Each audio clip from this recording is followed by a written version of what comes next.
We'll go live in 5, 4, 3, 2, 1. Good evening. I'm Bernard Green, Chair of the Brookline Select Board, and this is the meeting of the Select Board for January 7th, 2025.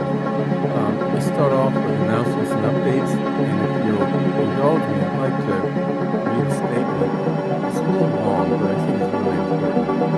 I'm going to start off by saying welcome back to the new year, 2025. Unfortunately, tragedies hit over the holiday season. A major house fire on Sergeant Road a day after Christmas. Fortunately, no one was injured.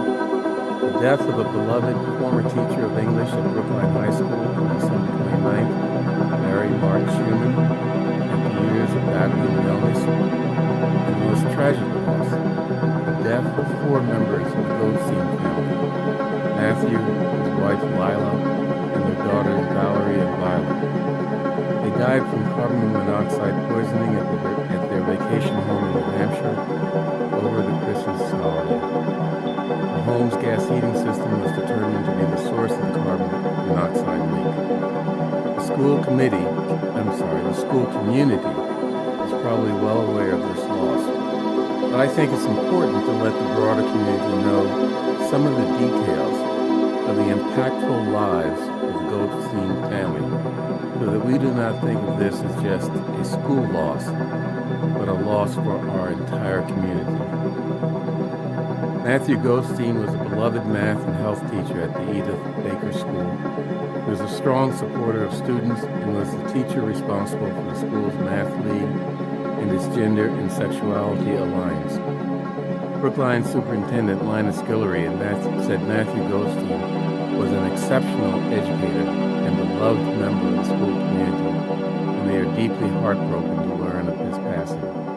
Mr. Goldstein's dedication to inspiring students and shaping young minds has left an indelible mark on all who had the privilege of knowing him, Dr. Guillory continued. Lila Goldstein was a proud graduate of Brookline High School class of 1988. She was a beloved and respected member of her class and remembered as a smart, kind, and admired student. Their daughter, Valerie Goldstein, was also an educator, working with Teach for America as a 5th grade instructor in Rocky Mount, North Carolina. She graduated from Syracuse University just last May. At Syracuse, she led a program to teach high schoolers career readiness and financial literacy. New Hampshire does not require carbon monoxide detectors in homes, unlike Massachusetts. The carbon monoxide detectors must be in working order and properly placed for them to provide sufficient protection. Important information and a helpful pamphlet can be found on the fire department's website using the link on the left side of the page for smoke detectors, and go to that webpage where you can click on a link labeled Guidelines for Meeting the Law's Requirements, which is about 3/4 of the way down on the page. So, relative to that, Chief Sullivan has provided a statement from the fire department that provides some additional guidance on protecting your family from carbon monoxide poisoning. And because during the wintertime, carbon monoxide poisoning is an increasing danger, I'd like to read it. Brookline Fire Department joins with the entire Brookline community in mourning the tragic loss of life recently suffered by the Goldstein family. Carbon monoxide is a tasteless, odorless gas that is responsible for hundreds of accidental deaths in the United States every year. The vast majority of which could have been avoided if working carbon monoxide detectors were on hand. It is required under Massachusetts law to have carbon monoxide detectors in all residential properties that employ the use of fossil fuel burning equipment, including those with an attached enclosed garage. Carbon monoxide detectors should be placed on all habitable levels of a residence, including habitable portions of the basement and attic, and must be placed within 10 feet of each bedroom door. Please refer to general law or contact the Brookline Fire Department Bureau Fire Prevention Bureau for specific installment requirements. Do not wait for the sale or transfer of your home to protect your family with these life-saving detectors. I think that was important enough to spend probably about 4 minutes discussing. So I hope that's helpful. A reminder of the Goldstein family and what they meant for our community, as well as the things we need to do to prevent future accidents or future tragedies like this. So anyone else? Yep. Paul. Thank you, Bernard. And thank you for those words. And it was a incredible tragedy. Yeah. The loss of that family. And, you know, we're planning on doing some vacationing in February with the children, and we'll be going to New Hampshire, and we've actually purchased, you can buy portable carbon monoxide detectors that you can take with you for traveling. And we have those devices now. So thank you. I did want to mention that there will be a free skating event on January 11th, hosted by the Friends of Lars Anderson Park and the Brookline Green Space Alliance. This will be on January 11th. It's entitled Under the Stars at Lars. So you can skate Saturday, January 11th from 5:30 to 9:30. It's free skating, rentals, and there'll be some demonstrations and skating there with some really incredible figure skaters that they put on a performance last year, which was quite amazing. And I think, Bernard, you attended that as well last year. So I wasn't skating. you weren't skating, but you were certainly there saying hello to folks. That would be dangerous. But it was a fun night last year. A lot of people came. The skating is beautiful under the stars. So in our wonderful open air skating rink at Lars, I think that's actually on our agenda tonight. Yep. As well. Yeah. So anyway, that's an event on Saturday, January 11th from 5:30 to 9:30. Great, thank you. Any other updates? John? Just a couple of notes. I thank the chair for his remarks about some local folks who suffered tragedy over the holiday period. I want to just mention that because I was reminded of this on my way to this meeting as I was listening on the radio to the observances in honor of Jimmy Carter in Washington. And I won't go, into great length about it, but I think that people have come to recognize with the various tributes that are being paid to former President Carter that he was an extraordinary, extraordinary human being who set an example that few of us can hope to emulate. He wasn't perfect.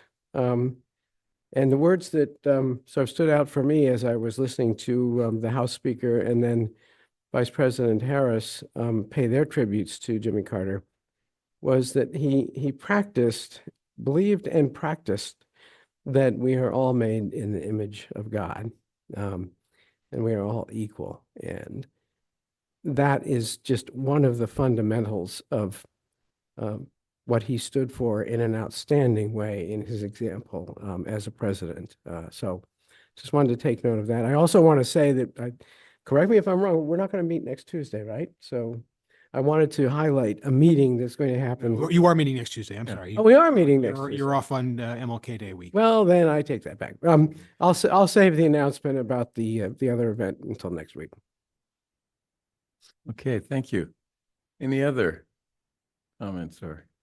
Okay, let's open it up for public comment. Tiffany, read the rules and let's begin. Thank you for joining us for public comment. This is an opportunity for us to hear your perspective on the issues in Brookline that matter to you. Each person speaking tonight is limited to 3 minutes. You don't need to use the entire time, but you may if you like. Once 15 minutes has been met, there's an opportunity at the conclusion of the Select Board's business for additional comments. Members of the public sometimes raise questions during public comment. We may be able to provide a quick answer to a question, but are more likely to work with staff to get a more thorough answer and respond over email. We'll let you know when you have 30 seconds remaining and when your time is up. Please conclude your remarks at that time. If you have more to say, you are welcome to send an email to board members expressing your thoughts in greater detail. Any person wishing to speak must begin their comment by identifying themselves with their name and either their Brookline precinct number or street address. The first person who signed up in advance to speak tonight was Abby Swain. Abby, I'm promoting you now.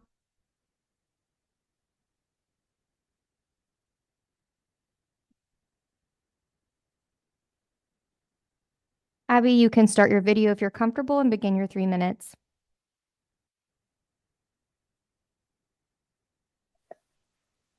All right, I'm on. Thank you for hearing me. I am compelled by duty to offer a public comment on the candidacy of Robert Schoen. I'm not even sure if I'm saying his name right, for a seat on the planning board. I did submit written comments, so you have everything in detail should I begin to exceed my 3-minute limit. Not all board members may be aware of a case that Mr. Schoen brought before the Zoning Board of Appeals a few years ago. He appealed a building permit that had been issued to his next door neighbor for reasonable accommodation under ADA and our bylaws for a relaxation and setback requirements to construct an accessible entrance and garage. And that was to allow safe ingress, egress by the disabled child living there who uses a motorized wheelchair. So that child, her wheelchair and the vehicle that must convey her to many appointments is a sizable vehicle, and therefore the neighbors requested a fairly sizable addition to their house. I attended, the only reason I know about this is I attended the ZBA hearing on February 2nd, 2023, where this was heard and submitted a written comment in view of the perspective I have as the parent of a wheelchair user. And it's my understanding that the situation hasn't yet been resolved. There have been I've heard litigious disagreements between Mr. Schoen and his neighbor regarding building, zoning, and preservation issues. I don't have firsthand knowledge of those exchanges, and therefore I'm not going to touch those. But it seems from my perusal of the materials submitted to the ZBA and other public materials that Mr. Schoen may have a rather a tin ear for reasonable accommodation issues and rights and accessibility practices. And since accessibility law and policy is applied in cases that come before the planning board, and it's integral to its duties, and is part of the vision of the town to be inclusive, I think that's very important. There are a couple things in Mr. Schoen's application also that sort of jumped out at me that he may not be an ideal candidate. He stated that he was not afraid to take contrarian positions, and over compared his experience in financial portfolio management to managing a portfolio of neighborhoods. That concludes your time. Is unified as one might desire for that post. Thank you for your attention, and you can read my comment. Thank you, Abby. The next speaker is Dawn. I'm sorry. I know it's not our practice to respond to public comment, but there's more to the issue between Mr. Schoen and his neighbor than meets the eye, and I would urge anyone who's listened to the comments to reserve judgment. Thank you. The next speaker is Dawn Oates. Dawn, I'm promoting you now. Dawn, you can start your video if you're comfortable. State your name and precinct number or address for the record. It's not, okay, sorry, my video button was locked. There we go. My name's Dawn Oates. I'm in precinct 1. I'm the neighbor of Rob Schoen and an abutter. And you can begin your 3 minutes. Thanks. Thanks for allowing me to address my concerns regarding Rob's candidacy for the planning board. The role of a planning board member requires a commitment to enforcing established processes and ensuring fair, informed decision-making. And Rob's record shows a repeated failure to follow these processes himself, raising serious concerns about his ability to enforce them for others. In June of 2012, Rob and his wife purchased their home, and weeks later, they gutted the entire home down to the studs until nearly all historic fabric was gone. The extensive renovations amounted to a full demolition of a historic home built in 1900 and listed on the National Register of Historic Places. This was done without adherence to any zoning, preservation, or demolition bylaws and without any public process. On August 29, 2012, the Preservation Commission staff sent a letter to Mike Yanovich, then Deputy Building Commissioner, pointing out that the home was permitted for renovation, not demolition. The letter highlighted that all historic windows had been removed in violation of the permit. All historic features, including timbers and windows, were to be replaced by the owners exactly as they were before. But despite this order, Rob Schoen and his wife Kathleen did not comply, and there is no record explaining why these violations went unenforced. Meanwhile, Rob has sued the town of Brookline, as you've heard, the Zoning Board of Appeals, and my family, despite the unanimous decision of the ZBA to uphold the permit granted for our accessible addition as a reasonable accommodation under ADA federal disability rights laws. He undermined the town council, the building commissioner, and the ZBA because he felt that instead of a timely and less burdensome reasonable accommodation process mandated by ADA, we should have followed the protracted 40A process. This is despite his own record of bypassing these same processes when demolishing and rebuilding his own home. This is a hypocrisy that demonstrates an inability to enforce policies fairly or make decisions objectively. When my family requested a handicap accessible parking spot, which the town designated in front of his home at 10 Beach Road, he opposed its placement due to personal preference, even enlisting Select Board member Mike Sandman to support his objection. Despite previously rallying neighbors, including Mike Sandman, to oppose my garage permit on the grounds of safety concerns near our corner lot, he advocated moving the accessible spot into a decades-old no parking zone at the same busy corner, potentially creating hazards to people and property while undermining his own safety standards. Turn study ordered by the Town Transportation Committee as a contingency for the spot on the corner found that fire trucks and school buses would need to drive not only on the sidewalks and accessible ramps, but also on the grass of the federally protected Longwood Mall historic site, which Rob is also tasked 30 with seconds. head of the Friends of the Longwood Mall.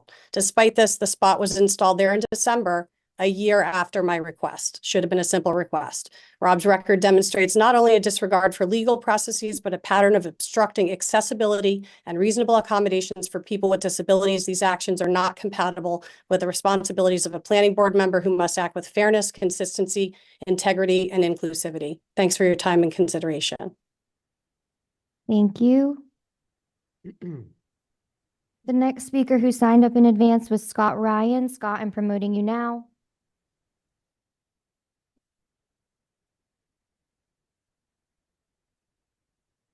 Scott, you should be able to start your video if you're comfortable. State your name and precinct or address for the record and begin your 3 minutes.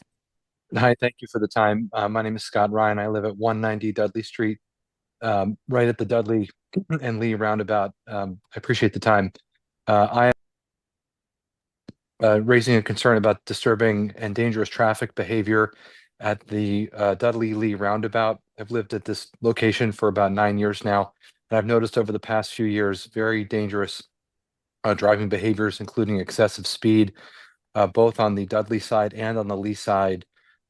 To and from Route 9. It's really used as almost a slingshot for people to come around, from Lee Street around the roundabout towards Route 9. The speed limit used to be 35 miles an hour. It's gone down to 25, both on the Dudley and the Lee side. And that unfortunately has not changed any driving behavior. It is extremely dangerous. There have been multiple accidents which have been reported over the last few years. One recent accident took out I believe a telephone pole. There were 2 accidents within the past few years right at the stone wall and pillars in front of our driveway. One took out the entire stone pillar that had to be rebuilt. And then just last month, there was a car that leapt over my neighbor's a stone wall, and half of the car was on top of the stone wall. As you probably know, this is a very busy walkway and sidewalk going down to the reservoir. Families use it, bringing their kids to school, and it doesn't seem to matter what the season is, whether it's icy or not. There are accidents there year round, and it's very dangerous. I have two young girls that live here, and it is we don't let them go down to the end of the driveway alone because of the number of accidents. In fact, even when I bring down the garbage, I get a little nervous. So it's primarily a speed issue. You know, I am an orthopedic trauma surgeon in Boston, and I take care of patients who are injured in accidents like these. The drivers tend to be fine, but you know, if any of these cars had hit people, it would most certainly be lethal. And that's my my biggest concern and fear. The only thing that has helped has been constant police presence, which I've reached out to them, and they've been phenomenal with their response. But the behavior is very aggressive and dangerous, so we even get beeped at just 30 from the seconds. roundabout turning into the driveway. So I ask that we consider doing an investigation into some other practices. Thank you for your time. Thank you. The next speaker is Donnell O'Neill. Donnell, I'm promoting you now.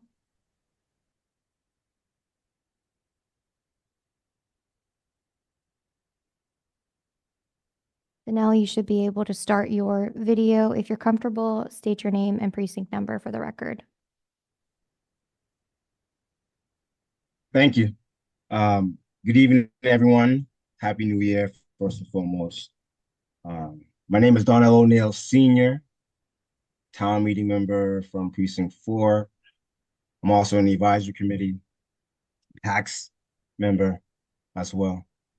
I'll be brief. What I love about our town is that each year, what I've witnessed for over 45 years is each year we strive to be a better town, better community.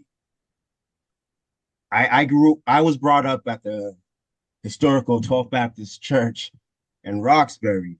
And what I learned there was that the people in that church, that building, actually made the church.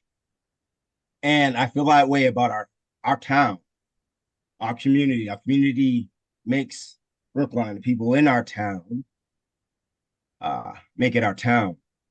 And that being said, each year, by the grace of God, we're doing, and I've witnessed, I see this, we're doing our best to be better neighbors,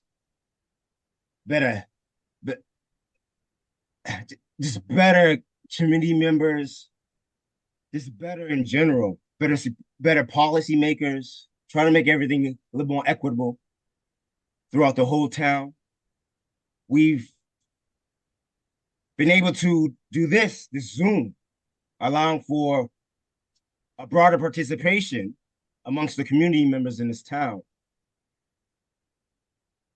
I'm proud of our town. I love being a member of this community here. And I just ask that we continue to, especially this year, knock down the barriers that have been in our way for many, many years. Let's continue to bring everyone to the table and talk. I love being a town, and you know, I'm saying this on my own behalf. I'm not too excited about this charter thing coming up. I'm not excited about it. And 30 seconds. thank you. You know, we've been a community, a town for many years, and it's allowed for folks like me and others to be at that table and speak up, to help knock down them barriers. Thank you for giving me this time. Have a good year, everyone. Look forward to knock down those barriers. Thank you. Thank you. The next speaker is Regina Frawley.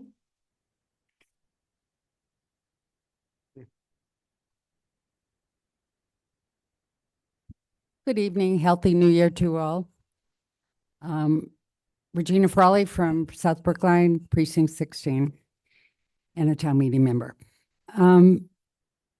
Struggled over this, how to present this. Many years ago, very few people who know this, that the public comment period was created by an action of a select board person, Gil Hoy. It was his idea to start it, and it started right here at the select board.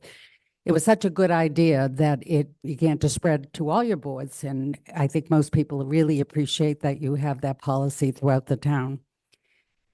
But there is a distinct difference between public comment and public hearing. And recently, I think it was the 17th of December, they were treated as the same. The public hearing has always been under every board I've ever participated in or observed. They have always allowed, unless there was a line going around the corner, they always allowed a fair amount of time for people to say what they needed to say. And it was definitely not the same as a public comment period. So I hope, this is the first time I saw them conjoined as the same policy, and I hope that the select board will go back to your predecessors, in very recent predecessors, who allowed the public hearing component, as long as there aren't a lot of people, to have extra time to be able to say what they need to say. The whole idea of calling it a public hearing is that you get to hear, and people don't always get to say what they need to say in 3 minutes. So that is my comment tonight, and I hope that you will take it very seriously. Thank you. Thank you. That concludes our time for public comment at the beginning of the meeting. If there are others who wish to speak, please hold your comments till the end of the meeting.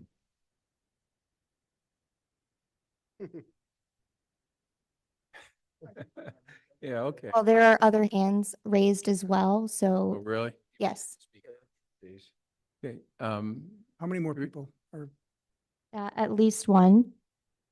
So 2 in total. well, okay, if there's just 2 people. Why don't we let them speak? You have to speak up You here. may go ahead and approach the podium. Yes. Please state your name and precinct number for the record. This is a deviation from our practice, which is pretty dangerous. But, I think we can accommodate you this time. Go ahead. I didn't hear you, Bernie. Go ahead. Good evening, everybody. I'm Ruth Ann Snyder, and I've come this evening, I think, to make a deal with you. I want to trade something. I want a public promise from you that you'll do something. And so here's the dilemma. I hired an arborist, a small company, to prune a tree on my land. And we negotiated a price. And then I came out to see the work, and the tree was only half pruned. And they said to me in great detail that they couldn't prune the rest of it because it went through town electrical wires and telephone wires and internet wires, and they're not allowed to touch it. But I shouldn't worry because down the street, they're doing the next block, and they'll be coming to my house very shortly. And so I said, well, we negotiated the whole deal. I'll pay you for half the tree because you've done half the tree. And when the town comes down the street and finishes it, I'll pay you for that half. But I don't want to be left.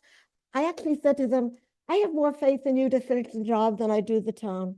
And I said that to them, and I turned out to be right because the town never came back and did my block. So I live on the corner of Perry and Brook Streets, and there may be 4 blocks. They did block 4 and 3. They never came back to do 2 and 1.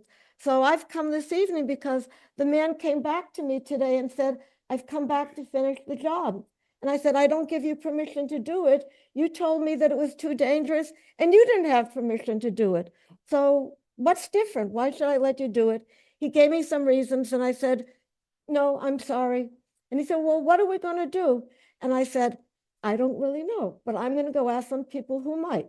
And so I've come this evening to tell you that I'm willing to pay him for the rest of his job that's undone. If Okay.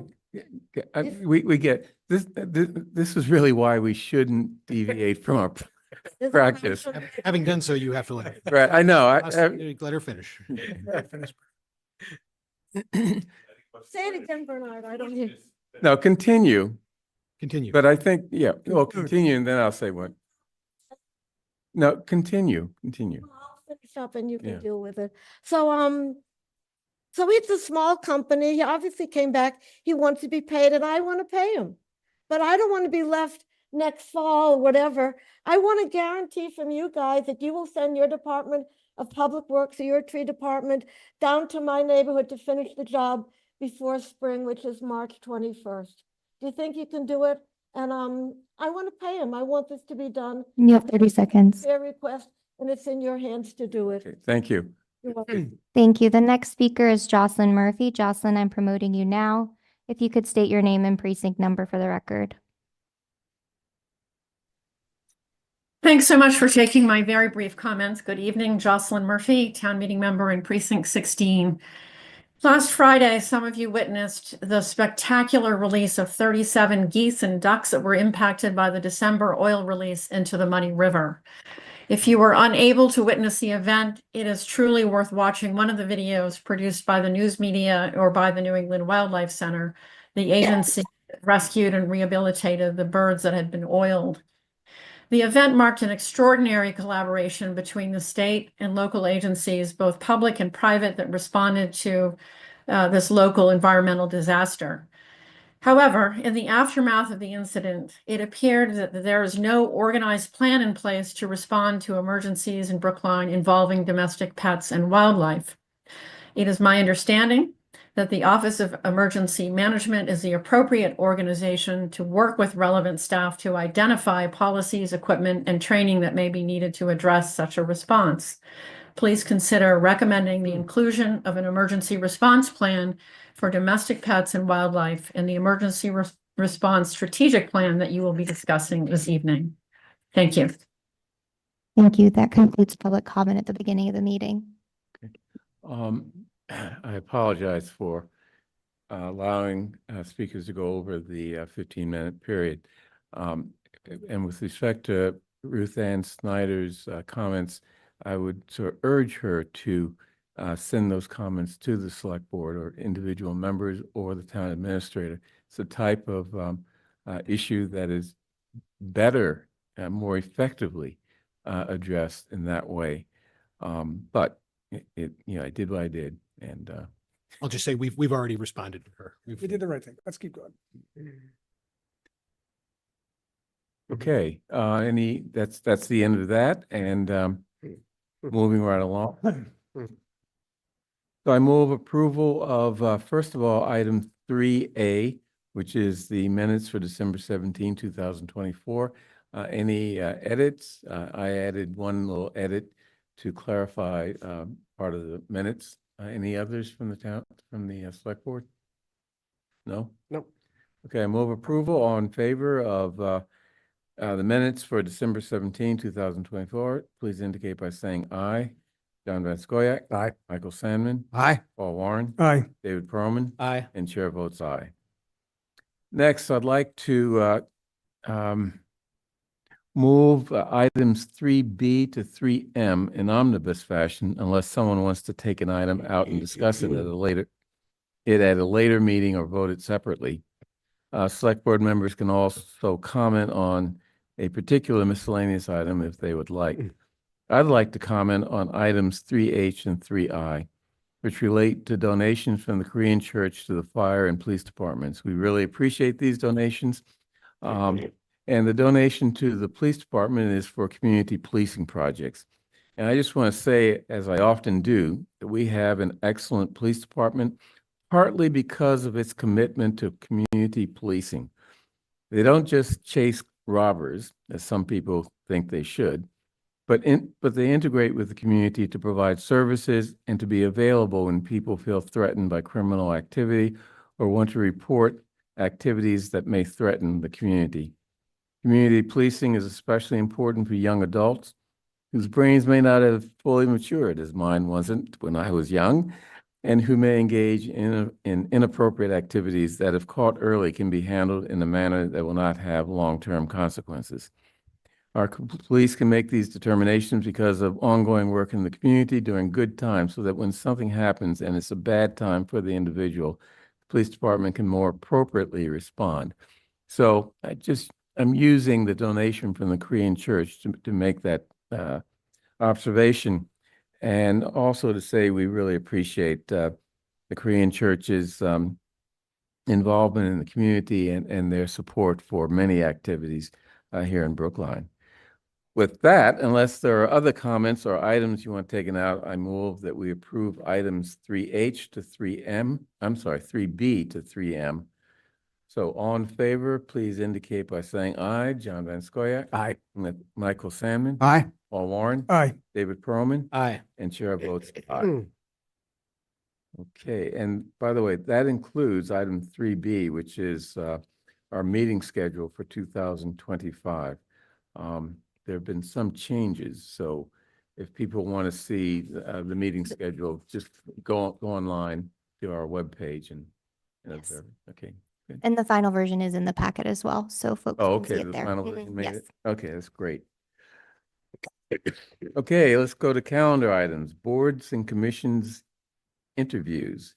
We're interviewing candidates for the Zoning Board of Appeals, Stephen Brooks, and the Planning Board, Robert Schoen. Is Mr. Brooks here in the audience? Yes, please come to the podium.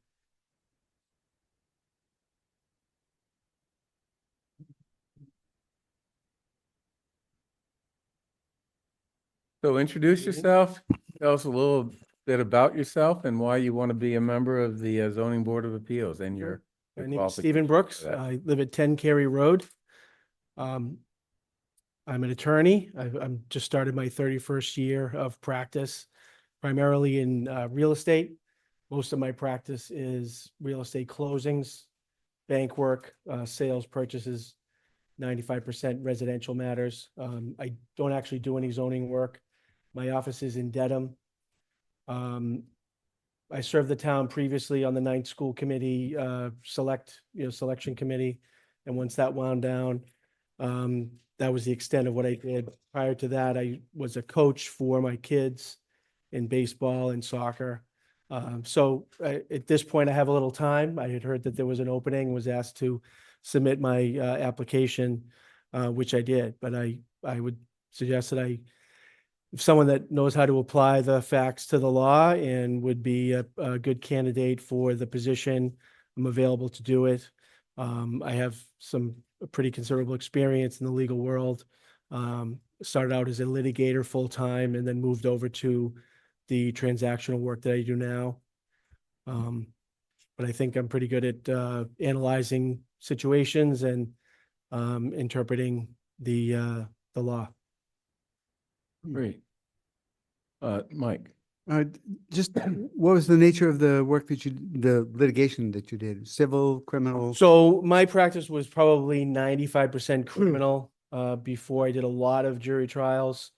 Then I decided to have children, and that is not necessarily a complimentary practice when you want to raise your kids. So I moved into the transactional work. Did you work in public defender's office or were you independent? Yeah, independent, yes. Okay. Thank you. David. You address in your application how there'll be challenges regarding the Chapter 40A amendment and accessory dwelling units. And I'm wondering what you mean by sort of being sensitive to those changes. Well, I think that there's going to be some new challenges based on that change in that we should be ready to help with those and help the town with those. You know, there might be some people that are looking to test the limits of that provision. So I think that we should be in a position to discuss that depending on how much comes through the pipeline. John? Thank you very much for applying. Have you had a chance to observe the zoning board of appeals in action and take note of that they currently at least meet on Thursday nights? And I'm assuming you have no issue with that. No, I don't have any scheduling issues. Good. Okay, any other questions or? I wonder if we could just explore the question that David asked about the challenges that you that you see and that some people may try to stretch the limits. And I guess I would say that one of the jobs of the zoning board is that there are people trying to stretch probably every zoning limit that we have. Uh, and, and that sometimes it's appropriate to let them stretch that limit and sometimes it's not.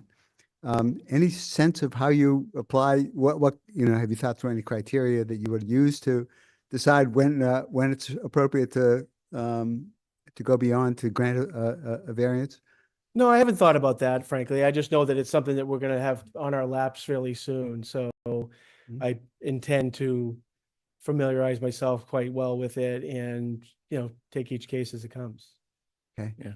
You mentioned affordable housing, I believe, in your application as an important issue. You have any thoughts or new ideas or approaches you take on the ZBA that are related to affordable housing? Well, I don't know about the affordable housing part. It's something that's on all of our laps in every community. So I think that the recent amendment to Chapter 40A is intended to address that. And that might be part of what we're going to see in the next few years. Right. Nothing beyond ADUs, though? Nothing beyond? Nothing ADUs? specific, no. Okay. Any other questions or? Okay, thank you. We'll be making our decisions on appointments to the ZBA at a later meeting. So Thank you. appreciate your coming in and making application. Of Thank course. you. Okay. Okay, next is Planning Board, Mr. Robert Shern. Shorn, sorry.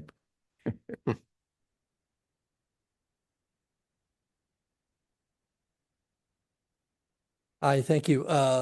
Rob Schoen, town member, Will you move the mic up a little? sorry? Will you move the mic up to you? Oh, yeah. Thank you. Town meeting member, precinct 1.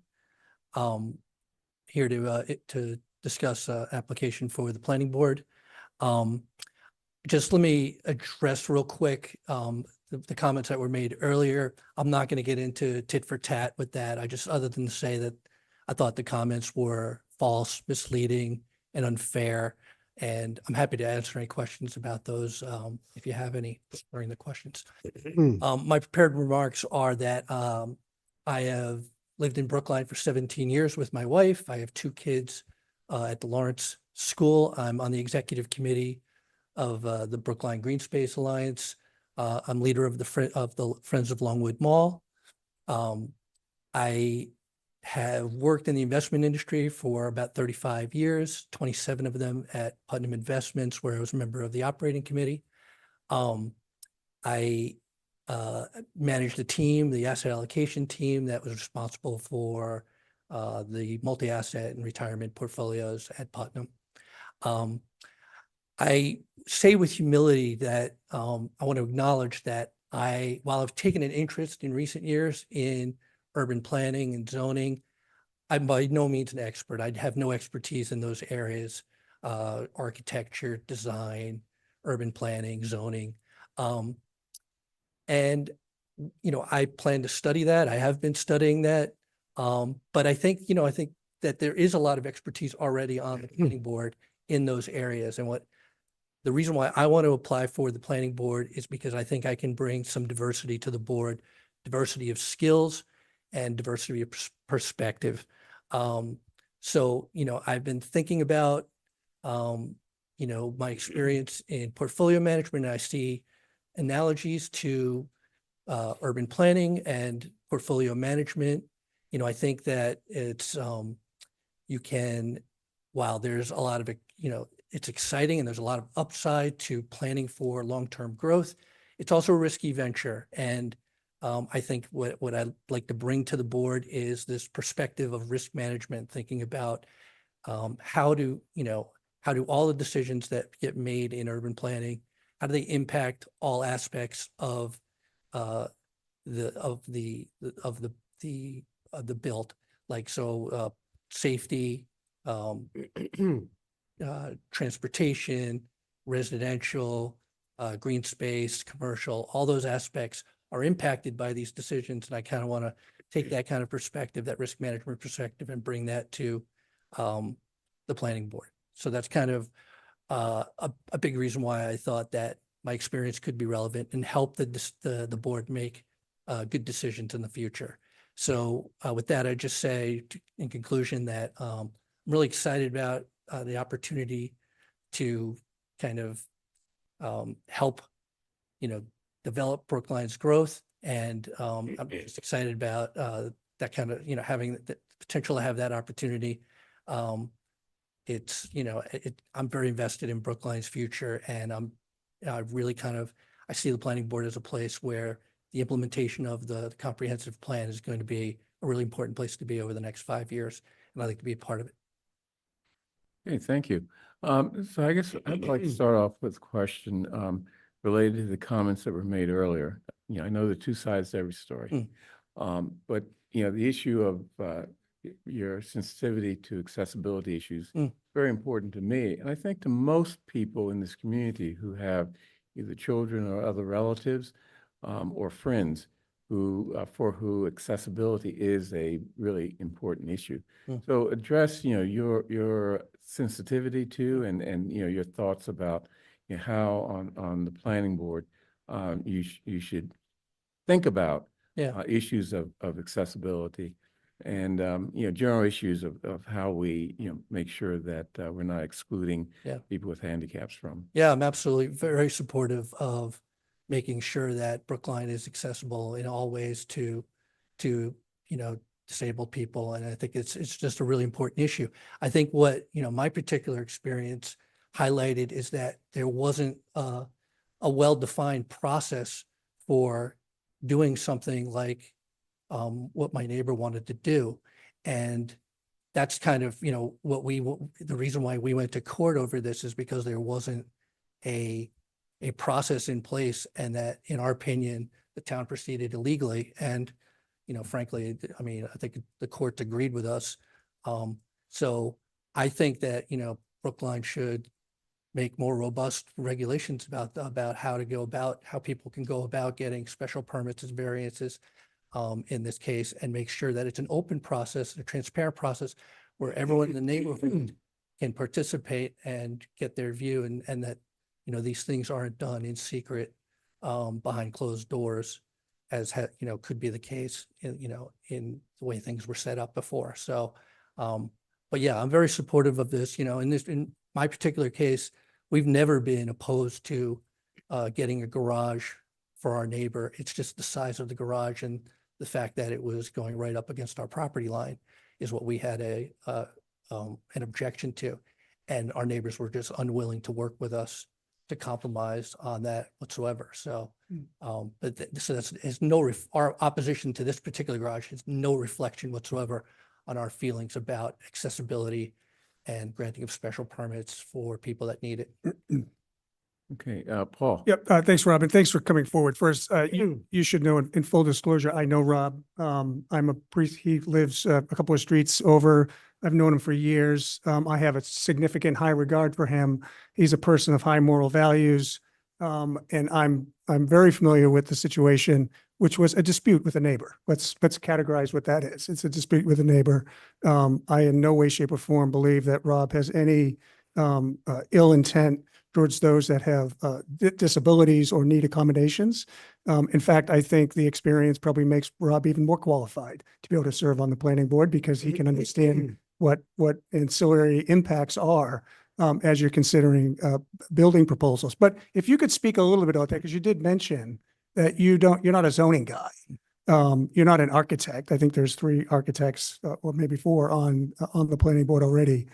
Help us understand how you would approach adding value when there's a specific proposal in front of the board. So I know that your particular case didn't go through the planning board. It was actually circumvented. But if a similar type of proposal or a building proposal is going to be, you're going to be hearing these proposals, how would you approach it, and your thought process about how to help improve the proposal versus just saying no?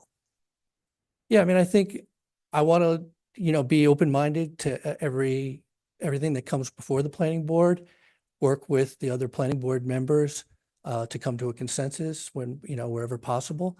Look, I'm a big believer in listening to the public and making sure that all the input from the neighbors has been heard and considered. I think that's very important. I think that's been a big motivating force for the planning board in historically, and I want to continue that. Yeah, I just think that, I do have something of an analytical or quantitative bent, which I might be able to add something more kind of more of a quantitative analytical approach to issues, I would hope. But yeah, I think I have a long track record in my work experience of engaging in vigorous debate with my, but at the same time maintaining collegial relationships with my colleagues and leading, change going forward. And so I think that's what I think that same kind of, those skills are very applicable in the planning board. Mike? Thanks, Bernard. So you and I have corresponded, I think, by email, but this is the first time that we've actually Yeah, I don't seen each think we other. have. Yeah, Right. that's me. I appreciate your explanation of the circumstances with the Oates family. The question I have is, you mentioned risk. You have a risk management background, and I'm just looking at your professional experience and wondering about the period of time when you were an independent consultant, shown timing strategies. I was always told that you can't time the market, but I'll let that go. And ask you a little bit about what is risk management? How do you apply it in the case of an application for a project?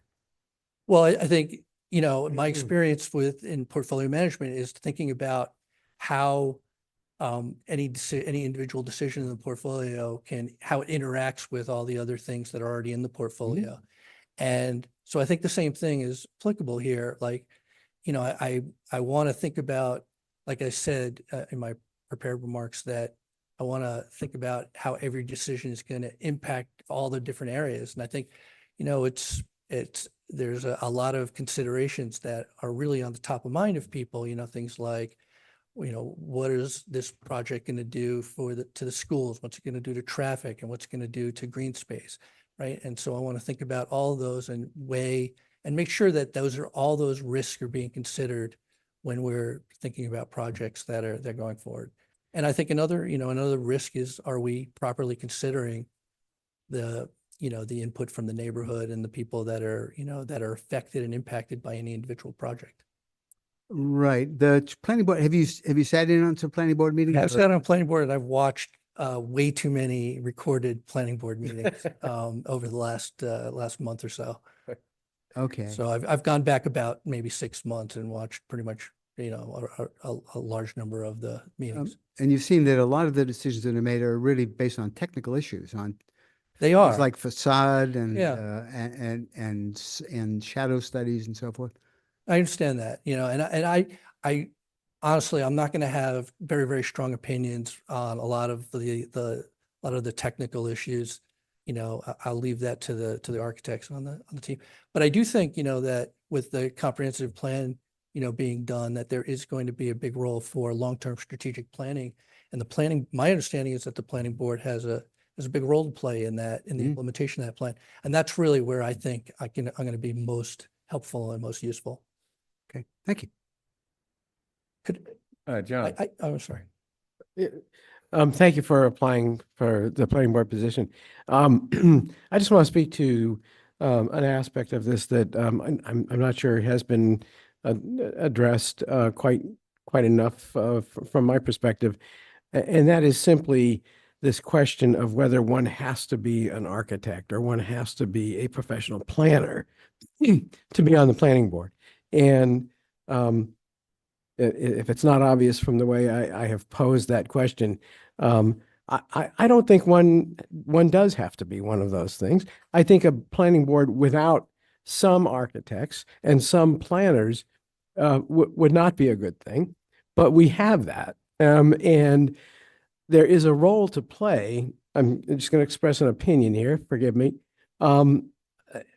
There is a role to play for people who think in terms of their neighborhood, think in terms of the town's history, think in terms of green space, think in terms of what it means to try to match the context of the architectural context and the existing planning context of neighborhoods in what comes before the planning board.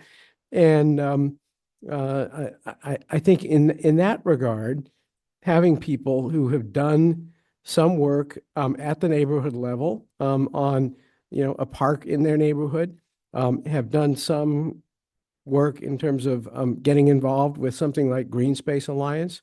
That is a perspective we need on the planning board as well. So I just want people who might be listening tonight and thinking in terms of their own future willingness to take part in whether it's the planning board or some of these other boards and commissions that we have in the town.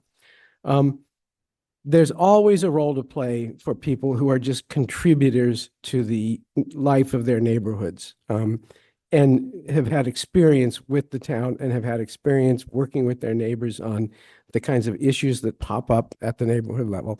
And that's going to guide me in my response to the candidates we have before us to be on the planning board. David. You referenced strategic planning in your answer to Mike Salmon's question.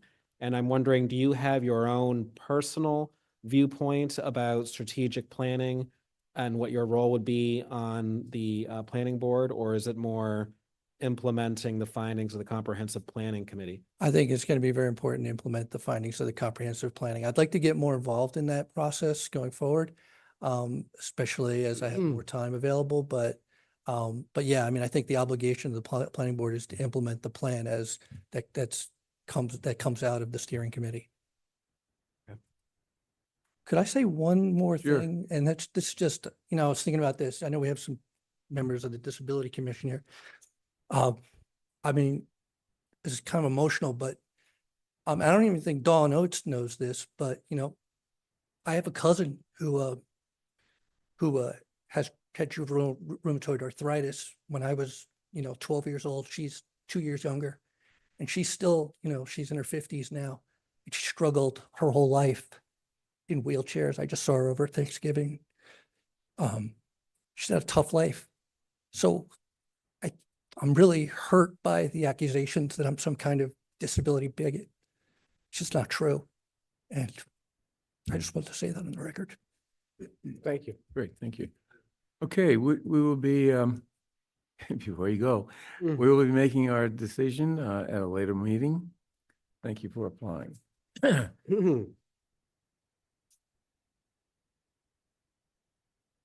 Okay, boards and commissions annual reports. Excuse me. Next, we have a presentation by the Chair of the Brookline Commission on Disability, James Lee, of the Commission's annual report to the Select Board. Okay. I'm gonna find out right now. Yeah, there's more than one. Okay. Thank you.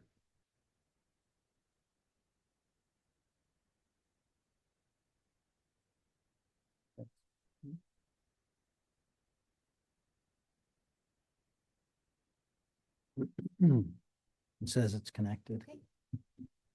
Okay. Is the first slide up there? It is. And where's the pad? This is it here. Okay, terrific. Okay, hello to the Select Board. Thank you for having us in here to present our work over the past year. Just by way of introduction, my name is Jim Lee. I'm the current chair of the Brookline Commission on Disability. And with me tonight is Henry Winkleman, also a member of the Brookline Commission on Disability.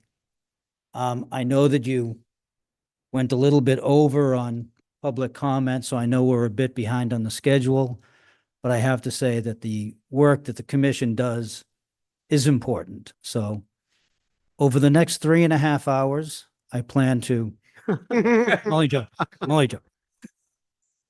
But I would like to start with just a little bit of history.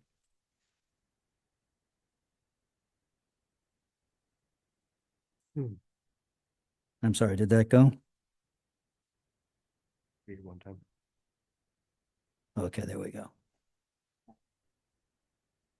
There you go. Next. Oh, okay. Can we go back one slide? My apologies. Okay.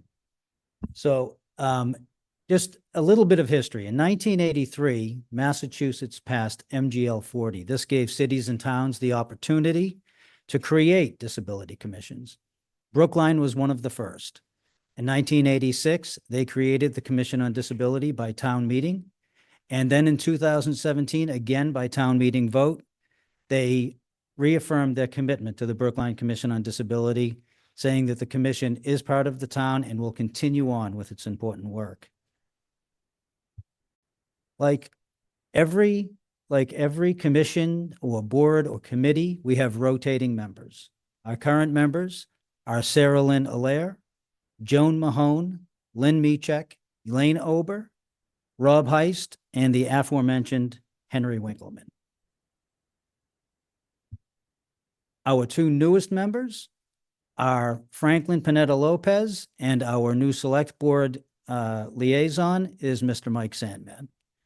Two very important but non-voting members are Sarah Kaplan, the ADA coordinator here in Brookline, and Nancy Moore is our transportation board liaison. Now, all of our members either have a disability or have a family member with a disability or are somehow closely associated with the disability community. And with that, a few people have mentioned what is a disability. So disabilities are complex, and there's obvious disabilities and there's, not that obvious disabilities. As an example, if you see somebody with a white cane, you can assume that they're visually impaired or blind. You see somebody with a listening device, then you can assume that they're hard of hearing or deaf. You see a wheelchair user, you know that they have a physical disability. But there are not so obvious or unseen disabilities, such as a traumatic brain injury, or perhaps autism or learning disabilities like ADHD.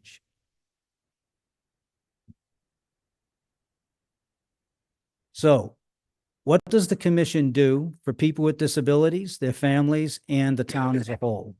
We try to remove architectural and technological barriers. If necessary, we advocate or will even fund the new technology to remove those barriers. We also provide families with informational resources who are dealing with disabilities so that they can find the resources that they need. One of the big things that we have dealt with over the past year has been the transition plan here in Brookline. This is a self-evaluation by various Brookline departments. And this is not by any means a gotcha kind of situation, but we review with them their ADA compliance. It's an open communication between the ADA coordinator, the various department, and the Brookline Commission on Disability. And what we try to do is improve the physical access, the communication access, and the program access. Now, one of the big things that most Commission on Disabilities are associated with are variances.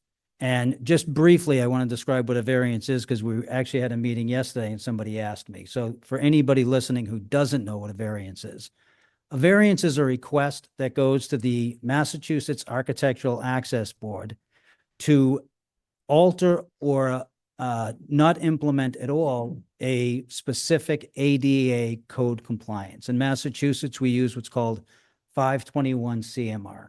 That is essentially our ADA compliance code. So somebody will submit a variance to alter that in some way. And when they do, that variance comes to us. We will review it, and then we will provide feedback to the Massachusetts Architectural Access Board. The two biggest reasons that people try to alter a code compliant issue is financial restraints. In other words, it's just a lot of money for the cost of the overall project, or physical. Okay, in other words, there's just no room for it. Okay, so that'll come to us, we will review it, and then we will provide information back to the Architectural Access Board. Sometimes we have no complaints about it. Sometimes we offer alternatives. Some of the big ones that we have been involved with was the Coolidge Corner Theater Ashby Hall at 400 Heath Street, and the Pierce School. But we do go beyond variances. We do more than variances. When the town needed new listening devices for town meeting, we worked with the ADA coordinator to review specifications, get quotes, and ultimately we funded the purchase of those listening devices. We also worked with the Brookline Public Library to introduce an American Sign Language introductory course provided by Deaf Inc., one of the leading organizations for American Sign Language. That allowed 25 Brookline residents to take that introductory course for free. And when the Brookline Farmers Market was receiving requests from seniors and people with disabilities for an accessible porta potty, the Brookline Commission on Disability funded that as well. Not surprisingly, we've gotten many thanks for the porta potty.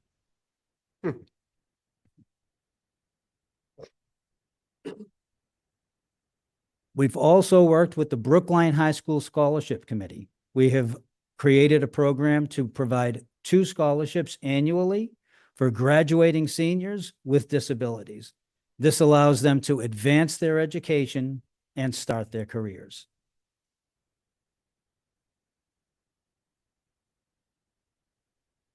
But we also like to think of ourselves as a resource for the town. When the United Parish Church wanted outreach to its people, to people with disabilities, they came to us. We gave them ideas to improve the physical access to the building, improve communication, and enhance approachability to people with disabilities.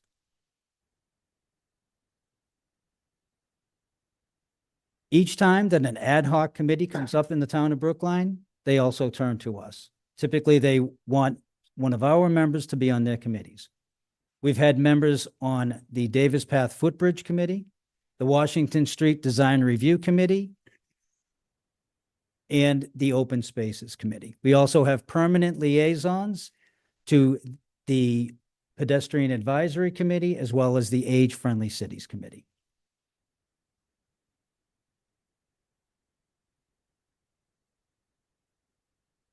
And when departments here in Brookline need additional money that's not available and they need grant money, they typically turn to us to support. And we provide that support. We provide that support through letters of support to various organizations. We've sent multiple letters to the Federal Highway Department, and we have sent letters to the Massachusetts Office on Disability. Now, to be quite honest, sometimes we win some, sometimes we lose some. We have received money in the past to put in an accessible pedestrian signal on Harvard Street. And this past year, we received funds to mitigate 30,000 pages of archived Brookline documents, making those documents screen reader accessible.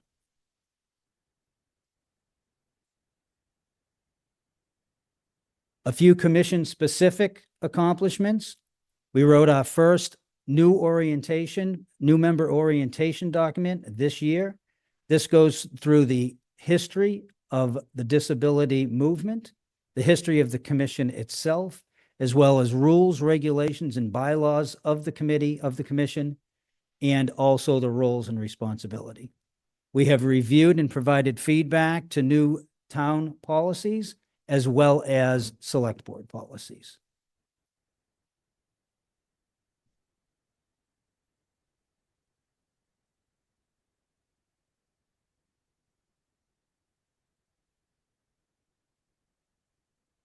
What's that? Did it come up? Oh, I'm sorry.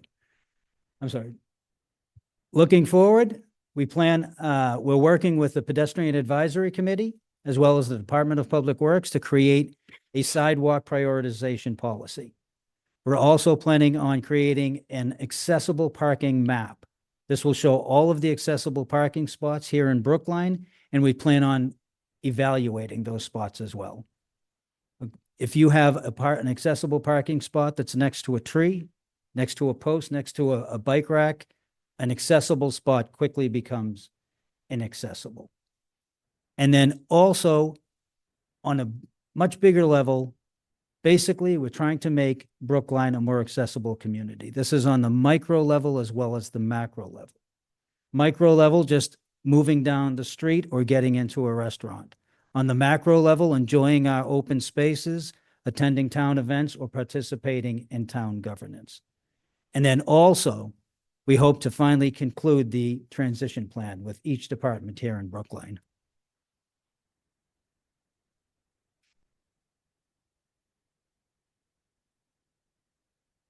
And finally, I'll say this year, we're very proud of what we've accomplished in 24. We're looking forward to 25. And with that, gentlemen, I will take any questions that you might have.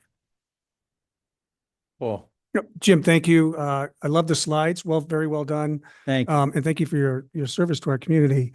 I wanted to ask about metrics. When you're getting into sidewalk accessibility, number of ramps, number of accessible parking spaces. I'm just curious, what you have metrics that you use that as a commission to track and see how we're making on progress? The commission works with the Department of Public Works. The Department of Public Works actually does have metrics on every sidewalk. And the sidewalks is going to be based on levelness, is there tree roots, things of that nature. And there are metrics, and there's categories, there's fair, good, poor, excellent within those categories. And it's based on the levelness of it, how much concrete is broken, and so on. As far as accessible parking spots go, there are categories. There's for every 25 spots, you're supposed to have one spot. And then at 200, it drops down to 3%, at 400, 2%. So there's percentages of every parking space that says how many accessible spots you're supposed to have. And do we, I guess my point is, periodically, are you reviewing the metrics with the DPW just to see, are we? With the DPW, yes, we have Okay. been. We have been. And as far as the parking spots go, we're going to be reviewing those. We do have there is a current map of accessible spots. Yep. And we're going to be updating that this Okay, year. great. Thank you. David? You mentioned various ad hoc committees that your Yes. commission serves on, including Open Space Committee. Which ad hoc committees or other committees in town do you feel that you're not where you do not currently have a presence and you'd like one? I would say probably the planning board. I would say the planning board. And this has been something that I've looked into, and maybe I should be a little bit more aggressive on it. Honestly, it bothers me to a certain degree that a constructor in Brookline would be requesting a variance. And I have no problem with them requesting a variance. I completely understand some of those barriers that they face. However, it's frustrating that it starts here, goes all the way to the Massachusetts Architectural Board, then comes back to the Commission on Disability, who goes back to the Massachusetts Architectural Board, who goes back to the building officials to grant that variance. I feel like if we were involved in that process from the beginning and we knew that they were upcoming, perhaps there'd be other ways around that. Mike? I thank you, Brennan. Thank you, Jim. I just want to say that my experience as a liaison from the select board has been an education for me. And I think that this is a remarkably diligent, thoughtful, and well-informed group, informed about the rules, informed about the nature of various disabilities. They do a wonderful job. And this presentation is an example of how they can put it all together. Yeah. Thank you. I'd like to second that. And I hope people realize that, disability or the Disability Commission doesn't just help people with disabilities or current disabilities. Over the last few months, I've been walking around with a cane. So in a certain sense, I was disabled and it really opened my eyes to some of the inaccessibilities around town. But more importantly, I remember last year at the high school graduation, there was a student who was severely disabled in a wheelchair, but her mind was still intact. I mean, not intact. Her mind was incredible. And she was very good at math, at complex abstract mathematical processes, and is now at UMass Boston studying math, which is way over my head. But that's an example of how when we don't provide support and accessibility to people with disabilities, we lose so much that could be critically important for everyone's benefit. So I guess I'd like to also echo again Mike's comment about both the importance of Disability Commission, but also the good work that you're doing. So, Well, thank you so much. I appreciate it. any And other- everybody, everybody on the commission works very hard. I have to say, ever since I've been a member, it has been really great to work with them because everybody has an interest and everybody works very hard. We really do. And we have great meetings. And again, we're involved with various committees and we're always bringing information back. It's been fantastic. Okay, thank you for the report. And Okay, thank you so much. I really appreciate it. Thanks, Jim.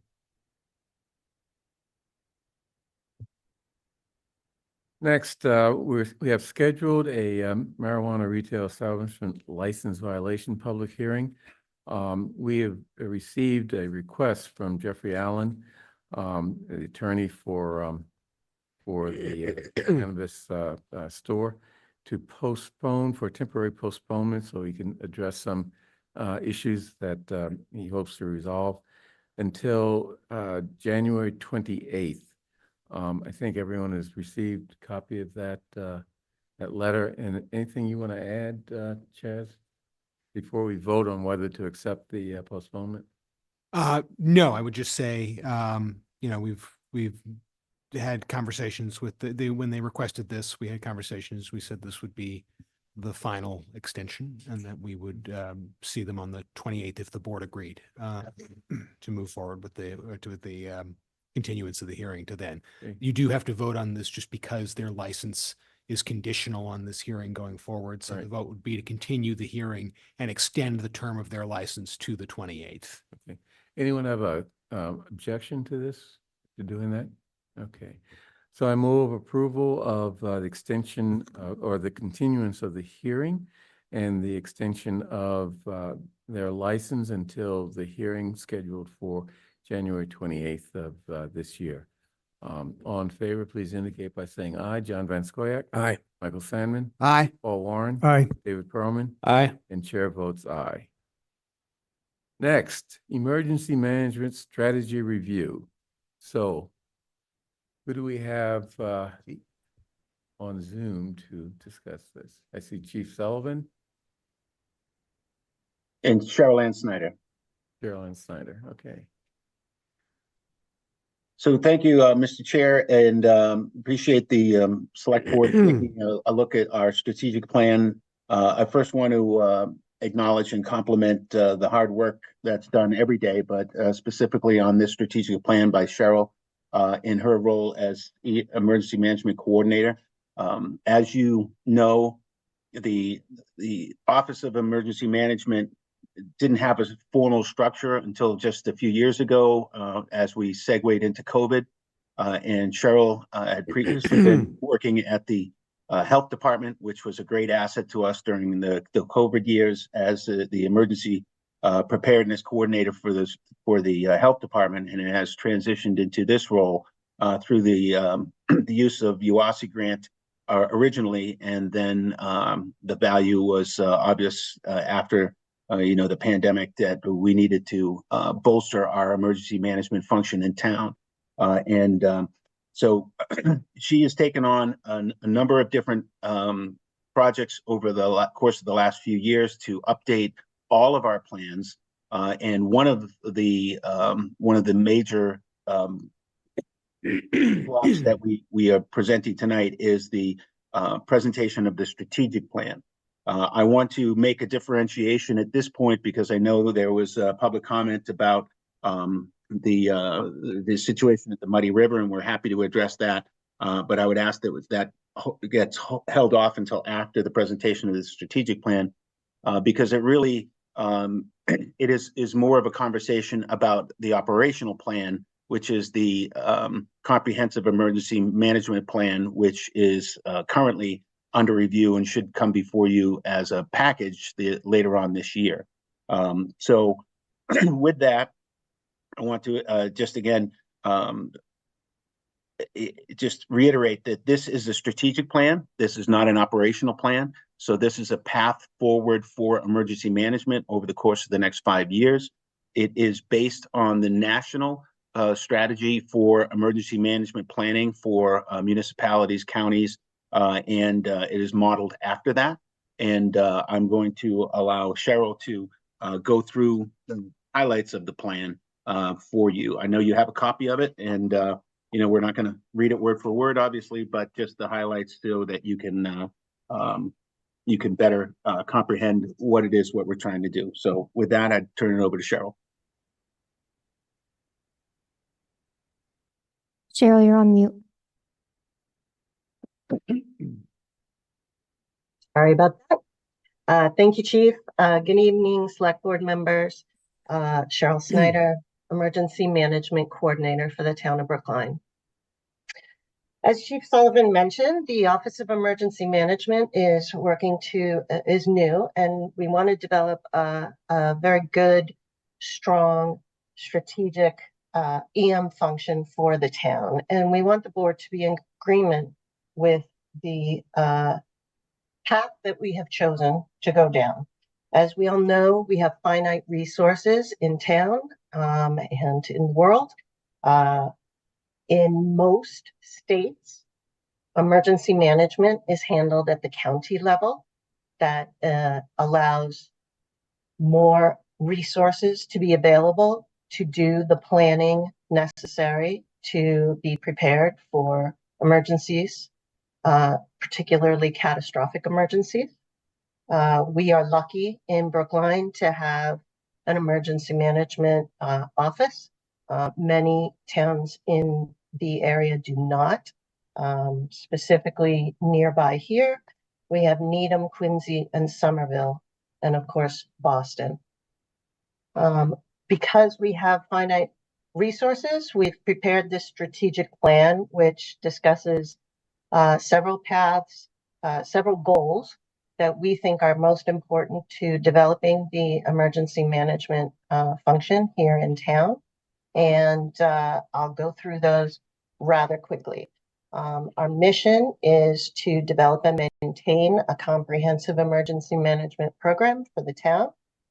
And our vision is a resilient Brookline, equipped to protect and empower its citizens, prepared to face any challenge, and able to recover swiftly and effectively from emergencies through proactive measures.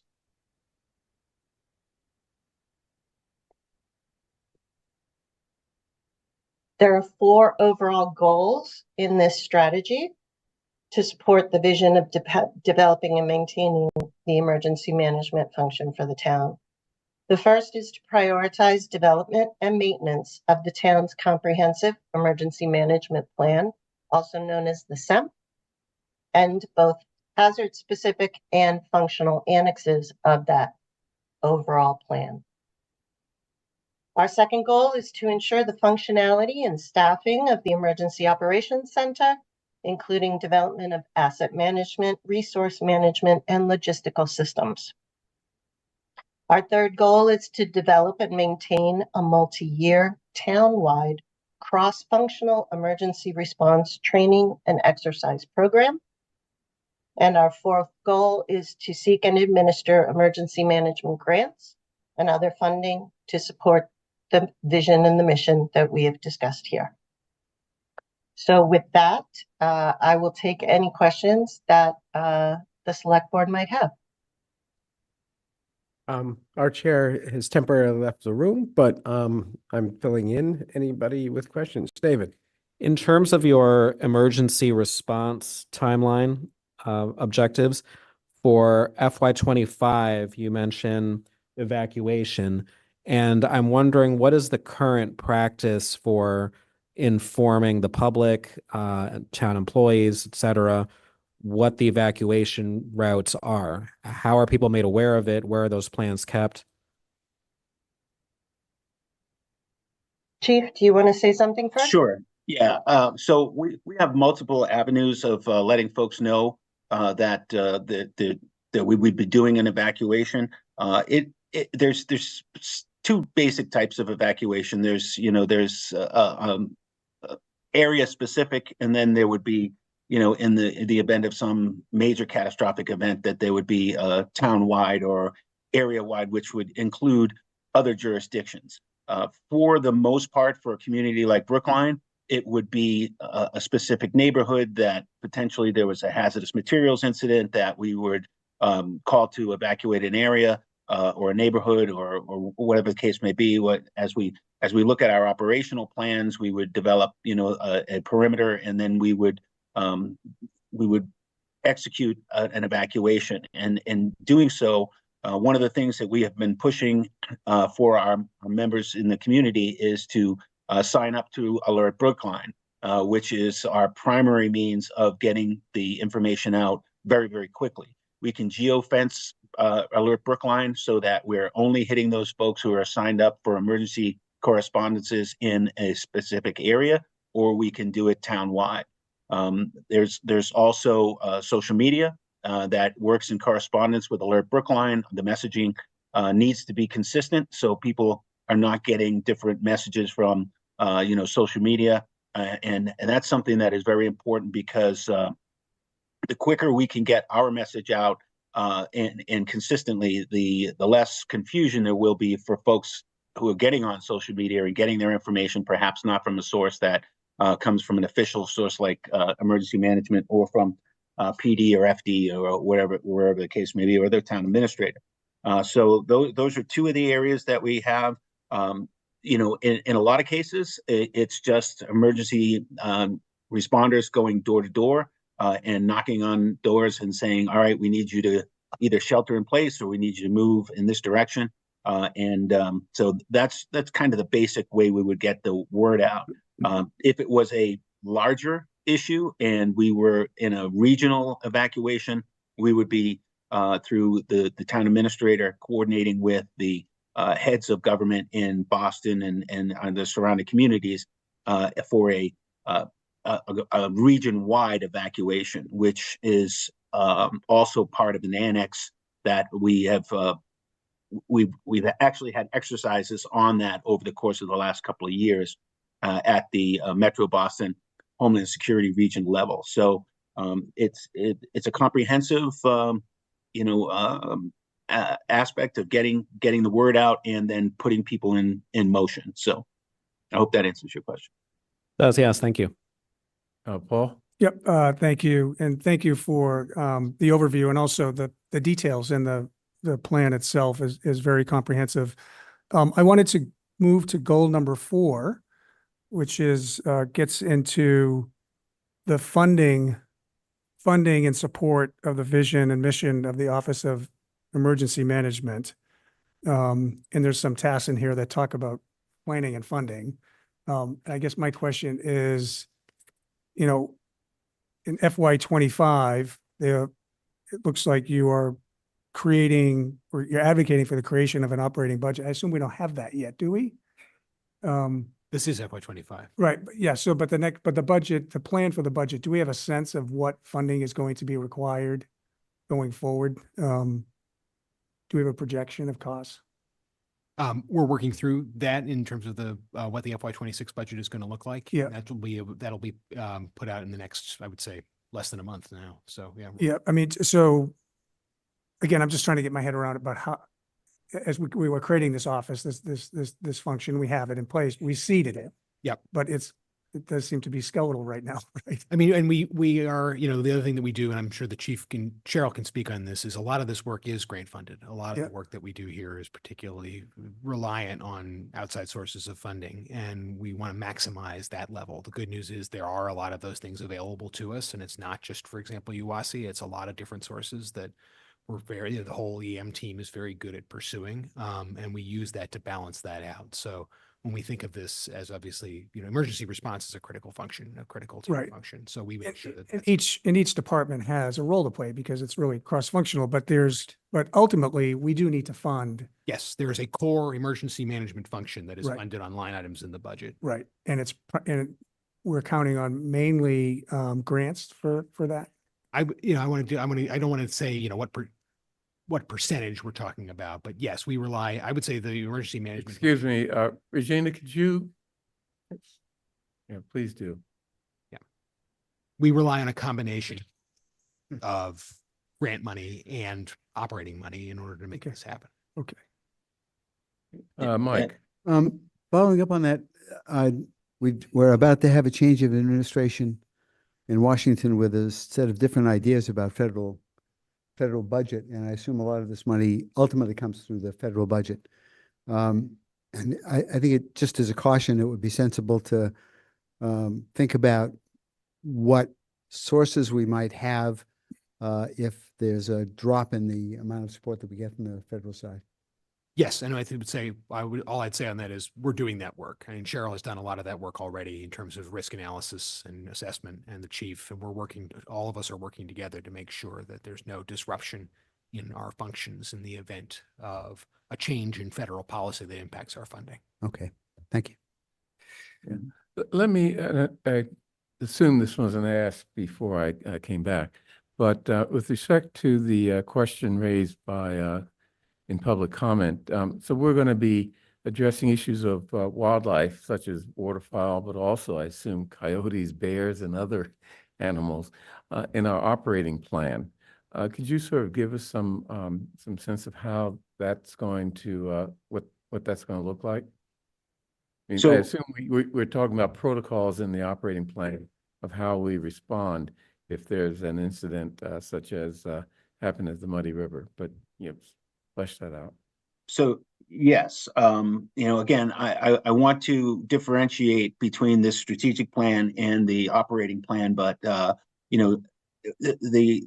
there is a level of capability at the local level that we have to be cognizant of, and I am very very mindful of mission creep when it comes to emergency management.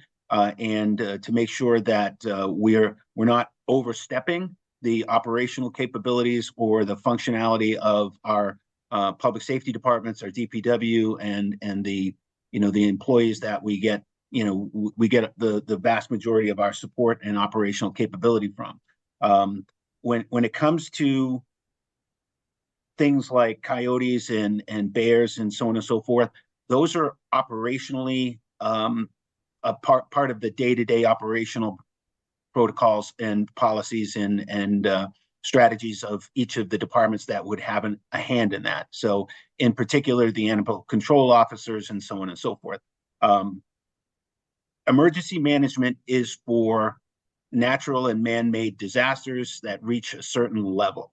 And we're very cognizant of trying to maintain where the level is. Sometimes it gets muddy, but no pun intended, but there is there's a differentiation between what is a day-to-day operational incident or event and what rises to the level of emergency management functionality. And so I just want to keep that in mind as we go through the discussion. When it comes to the public comment earlier, I've had discussions with Ms. Murphy over the weekend and assured her that we would be looking at all of our plans with regard to wildlife, as well as the domesticated animals that we deal with in a sheltering plan, and anything that would rise to that level, and where the town of Brookline resources can fit into that. A lot of what we do is facilitate, and we are the handshake between the local officials and federal and state officials, and that's where emergency management really makes itself a real asset. And so when it comes to these issues, there are state and federal assets and that are far more capable of dealing with the issues at hand, that we would just not necessarily have the internal capability to deal with.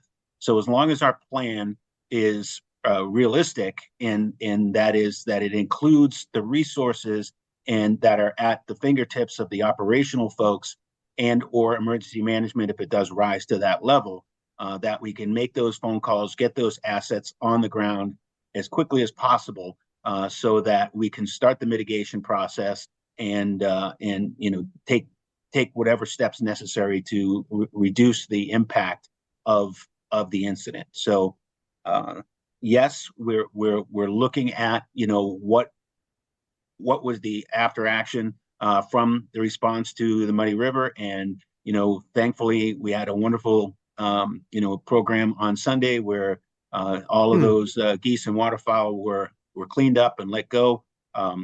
We're always looking for improvement. We're always looking for alternatives to get boots on the ground and get folks in and starting that mitigation process as early as possible. Any other questions? Thank you, Chief. Any other questions? John. Chief, thank you so much. I keep thinking, all of us here and also people who might be listening at home, it's kind of hard to get your heads around, get your minds around this. What exactly are we talking about here? How do you plan for an emergency? What kind of emergency? And so on. I just want, if you don't mind, just take us back to the emergency that we're perhaps all most familiar with, which was when all of a sudden the world had to shut down because of COVID.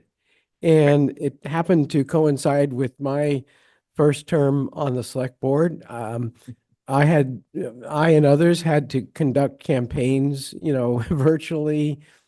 We as a select board never met face to face in person for at least a year after I got elected. We had to figure out all kinds of new ways of doing things, but there also had to be someone in charge. And decisions were made early in that emergency, which I think might help people to kind of get a better understanding of what it means to have an emergency management plan. Because we couldn't let government just come to a halt, but we also couldn't let people gather in buildings. And we couldn't have meetings of the select board at the start of this, when certain decisions had to be signed off on by the select board. Well, if the select board can't meet to sign off on those decisions, what's our plan for, who will take charge of getting those decisions made? And there were decisions made, and I think you're quite familiar with them. You want to just talk about it a little bit and what we learned from it? Sure. Thank you for that, John. It is a great example. It's kind of the other side of the pendulum, if you will, in the scale of emergency, disasters from, potentially 100 or 200 gallons of release of fuel oil to a global pandemic. But the process is kind of similar. If you look at the comprehensive emergency management plan, when it comes to the emergency management functionality, you look at the annexes, and that gives you a good indication of what level of incident, event, disaster, whatever you want to call it, is where the emergency management function kicks in. Otherwise, below that is generally the day-to-day operational folks who are doing the work. In the particular case that you're talking about, obviously, the time frame between when the assets at the federal level and even here in the East Coast, we're getting the idea that this is something bigger than just a small breakout on the West Coast. We had a little time to develop, and we were meeting about 3 weeks prior to the disaster emergency declarations that were declared at the federal and national level. We were meeting at the local level. and starting to develop our response and what our capabilities were, what our resources were, what expertise we had. I will give I'll give a shout out to Dr. Jett, the former public health commissioner, who had been raising the flag about a global pandemic for a number of years, professionally and locally, and no one saw it coming except for our public health director, and he did. It was one of those times where I think he was saddened to be spot on. But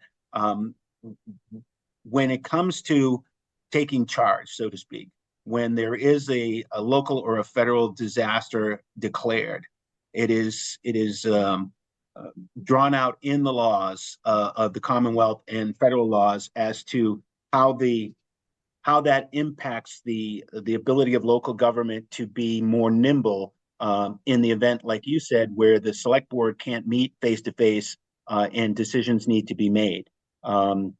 Kleckner at the time, as the town administrator, had many years of experience as a professional town administrator, and he was able to, navigate those waters pretty quickly and get right on the emergency declarations and start to decentralize or centralize the government and the decisions, understanding that at the end of the day, it is ineffective sometimes to have to wait for the wheels of government to turn in their normal functional way, going to the select board, getting you all together in a quorum. We didn't have Zoom then. We didn't have, and there were statutes, and we had to get the governor to kind of waive the public meeting laws so that you folks could get together and you could make decisions. And but meantime, the operational folks who are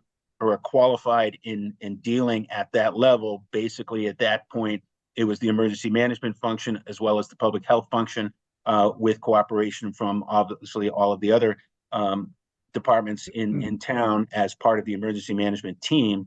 We were able to start to make those decisions early, and we were a model in Brookline for a lot of things. So they were, as a small community, there were much larger communities with a lot more resources and assets that were looking at us and going, "Hey, where did you come up with that?" And we just kind of went, "Well, experience and just this is what makes the most sense." And we were able to, I think we were able to navigate that pandemic with a great deal of success. Even the the tragedy as it was, the overall outlook was a success. Thanks. Paul. Yeah, and thank you, Chief, for that comprehensive answer, and thanks to John for asking it. And this question is related to it. It's the things the big things that are the scariest, right? The complete failure of the water system or contamination of the water system. The complete failure of electric grid. It's a regional issue. Perhaps, some other type of very disruptive regional issue that would disrupt, primary sources of water, food, heat, health. And it sounds like we've already kind of dealt with the health one a little bit. As part of this strategic plan and this, do you do scenarios? Are we prepared, and have we walked through what we would do if we lost the availability of clean water because of some contamination or failure of the water system? So I would say at the local level, probably not. That we would be part of the regional response, and it wouldn't be specifically to Brookline. We are at the Boston Homeland Security, Metro Boston Homeland Security level. We're always updating those plans and have those things in mind as we go through that process of regional planning, and certainly with our friends at MEMA and even FEMA. Those questions are constantly being analyzed, and what capabilities. We wouldn't necessarily have the individual capabilities of mitigating or actually you know, Right, but we being, would, being part of it. but we would be involved in it, right? We So, would, I mean, we're the yes. last mile, right? So Right. are we at least, do we work and are we in coordination and do we at least understand what the state national response would be to some significant regional failure like water, or the electric grid or the fuel supply or the food supply? I would say that in the national strategy sense, we are, because we are, and I can tell you that, you know, since 2001, and COVID and the foresight of the select board and the town to actually put together an emergency management function that has the capability of working day to day, as opposed to the ad hoc kind of we just respond to winter storms emergency management function we had previous to that. And Cheryl gave you a list of, you know, there's only 4 or 5 communities in the greater Boston area that actually fund emergency management at a level, even the limited level that we're funding it at. And so, you know, we are engaging every month, every quarter with MEMA and with our FEMA counterparts, and those are the pressing issues at the federal and state level. And so, yes, we are far more involved and prepared to be able to act in a manner that is in coordination with any federal or state response than we were just a few years ago. Okay. All right. Thank you, Chief. Yep. Okay, any further questions or discussion? So Chief, we really appreciate the presentation and all that you're doing. That's a lot more complex than I think many people realize, but you know, way more important than people realize also. So we're next going to vote on the question of approving the Emergency Management Program Strategic Plan. Any questions about that?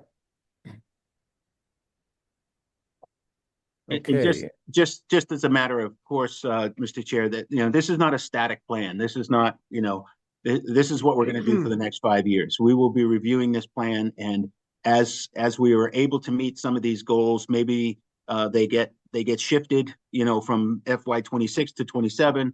It's a dynamic document, but it's giving you what our vision is at this point. So, you know, it's not static. I just want to make sure everybody understands it.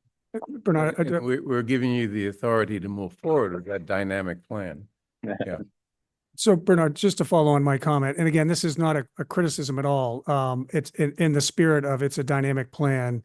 I think it would be helpful to have some clarification or even specifics around this issue around regional severity, right? So something of the magnitude of we lose clean water, we lose the electric grid, we lose access to transportation for food sources. I mean, these are the things that should keep us really, really up at night, because it affects, you know, thousands of people, and the very people that would help us and respond are also being affected as well, similar to what happened with COVID.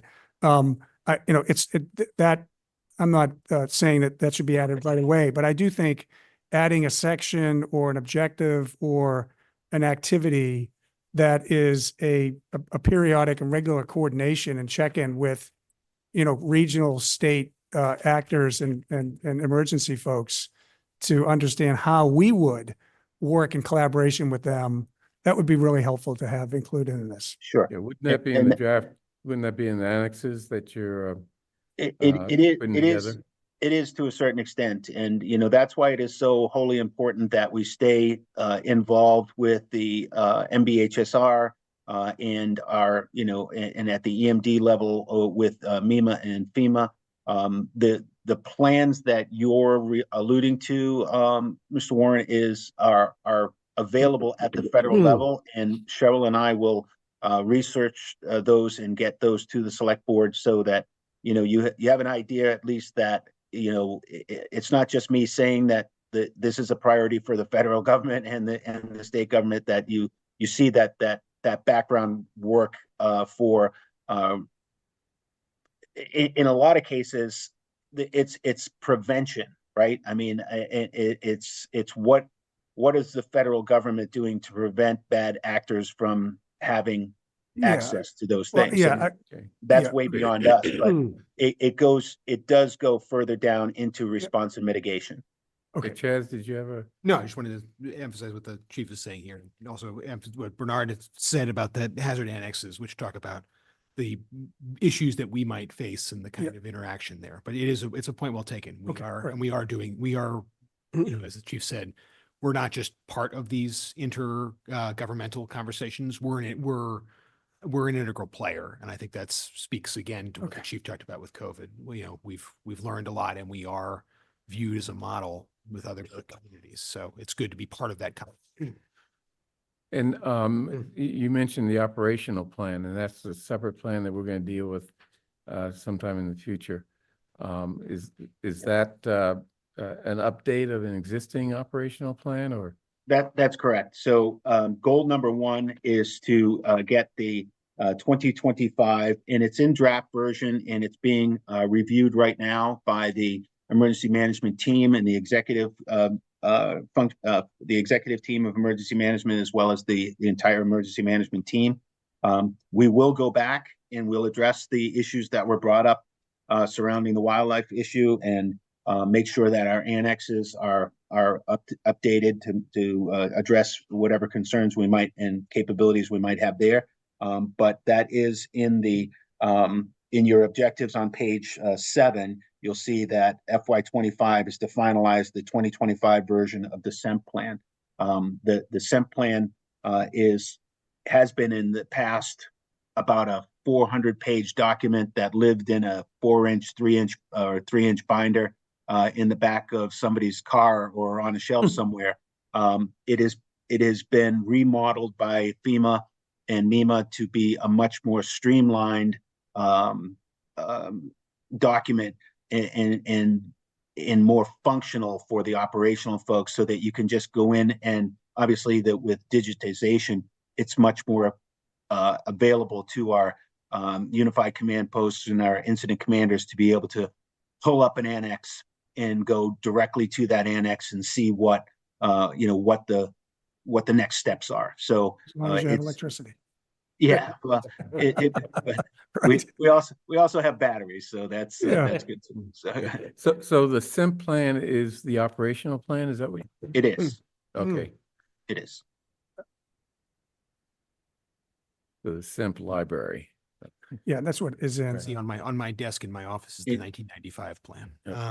And to your point, Paul, is we specifically download the plan to the hard drive of the computer, so that we're not reliant on the internet or Wi-Fi or even in this case electricity, so that it's available on the hard drives in our cars and in the patrol cars and the supervisor cars anyway, and where it needs to be. Okay. Okay. Yeah, I think you understand. Okay, let's move on. Okay, so I'd like to move the approval of the Emergency Management Program Strategic Plan for 2025 to 2030. All in favor, please. Any questions about that? No? Any further questions? No. All in favor, please indicate by saying aye. John Van Scoyac. Aye. Michael Sandman. Aye. Paul Warren. Aye. David Perlman. Aye. And chair votes aye. Thank you, Chief. And Cheryl, thank you. And we look forward to receiving the SIMP plan and reviewing that in great detail. All right. Next, Center Street lots, the question of establishing and approving a charge for the Center Street Lots Committee. I see Meredith Mooney is at the podium, so please present what you have for us. Certainly. And introduce the person behind you.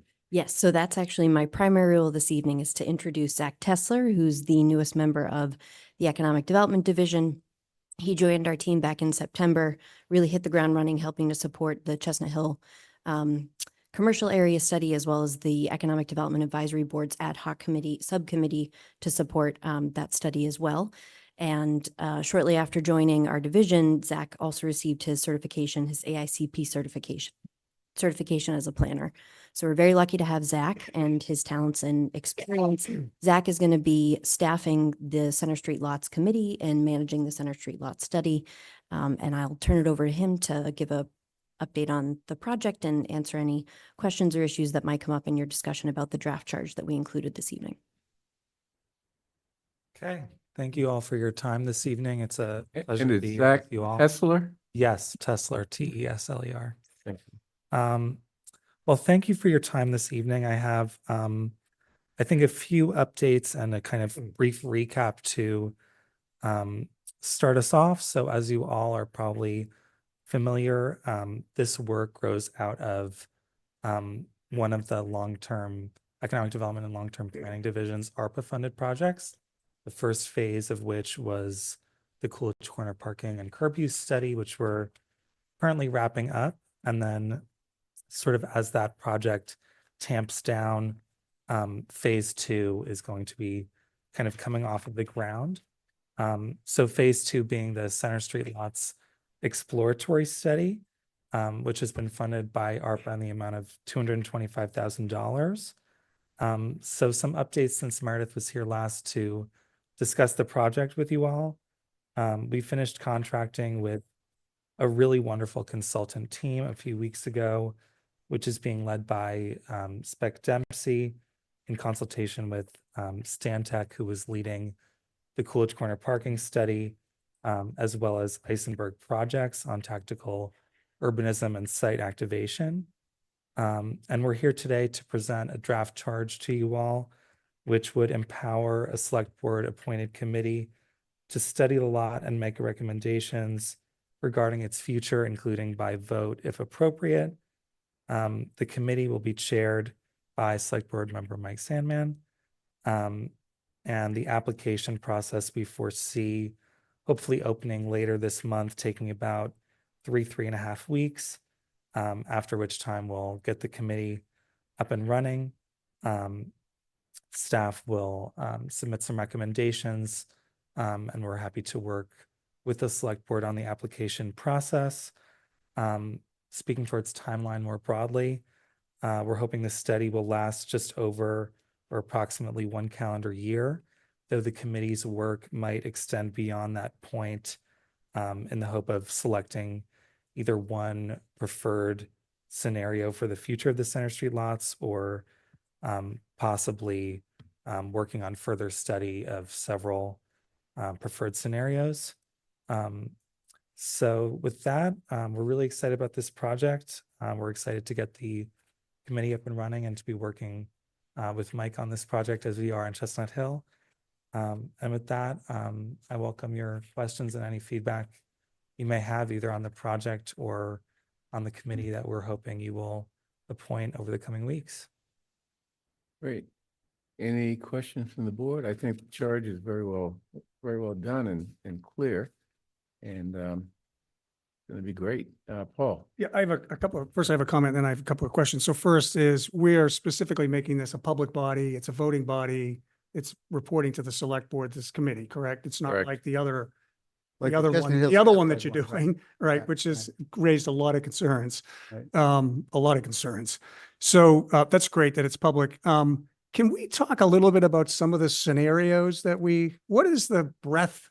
I mean, is this a blank slate and this thing could be another 20-story hotel, or are we talking about getting rid of a parking lot and turning into a park? Is it going to turn into housing? I mean, what are the scenarios that we're talking about, and are we putting any boundaries on them? Well, I think the charge sort of limits. Yeah, I was going to say, that's what yeah. the charge is. Limits how far out of bounds it's Right. going to go. And Yeah, I but think so, it's pretty. I don't think that the committee is going to come back with a suggestion of a swimming pool with a hockey rink above good. and parking below. I mean, this is the Center Street lot has been I'm not sure when the Center Street lot was built, but it's certainly in the 50s, I think. Yeah. And ever since then, there have been discussions about doing all sorts of things with it, double decking it, creating a mechanism so that you could support stores facing it, as opposed to having the back of the stores that are on Harvard Street. And in the past, it ran into neighborhood opposition. Yeah. The neighborhood has changed. And so maybe we won't see as much of that, but it's pretty well, as a practical matter, there's so much attention to that it's very unlikely to come back with something wild. Well, and again, well, that's what I'm trying to understand is I don't see, and maybe I'm just not reading it. Well, the town policy objectives on the second page Yeah. lays out sort of the parameters of what they're going to do. And I mean, I'm impressed by the fact that they address all of the issues that I think are really critically important in a piece of or site that large. So, and by the way, I think I think it's worth saying that that this is put together by Zach and I know Meredith had a look at it and I had a look at it, but this is the thought process of the staff member who's going to be. It's okay for me to finish my thought. So, and again, I want to just explore this a little bit further around what, because I don't necessarily know how much constraint we should put on it. So, I mean, can this lot turn into mixed use, commercial and housing? Would we do that? sure, it makes sense. With this charge? I think about what it is. It's a parking lot. Right. And so. That we own. Yes, we own the parking lot, there's no question. One of the constraints certainly is that it's a very important component of providing parking. Right. In Coolidge Corner, and without that parking, I think the Coolidge Corner commercial area would be in serious difficulty. So at the very least, you can assume that parking is. It has to remain. It's not quite sacrosanct, but it's. But it would be a component of something other possibility that would be. But anything else has to be has to be done above it, around it, something of that sort. David, I'm sorry, Chaz, you want? No, go ahead, David. I read this similarly to Paul. I'm not seeing any constraining language that says it absolutely has to be parking. I think likely parking will be a significant component of whatever gets presented ultimately. I'm personally fine with having that flexibility in the charge, but the way it's currently written, so for example, toward the top of the second page, last line, the committee will identify and adopt a vision for the site, including desired uses, and articulate further actions necessary to realize the vision which has been adopted. That's pretty open-ended, and that open-ended language appears multiple times in the charge. There's mentioned somewhere else about potentially improving the tree canopy. I personally think it's a good idea to have that kind of flexibility. I certainly would want to see parking being a significant component, but I'm not against the idea of exploring mixed use there. Right. And let's hear what the community. So this charge does allow for that, right? Yes, absolutely. Yeah, because it has that open end. But again, I think we're redirecting folks to the bottom of the first page of the charge, the town policy objectives.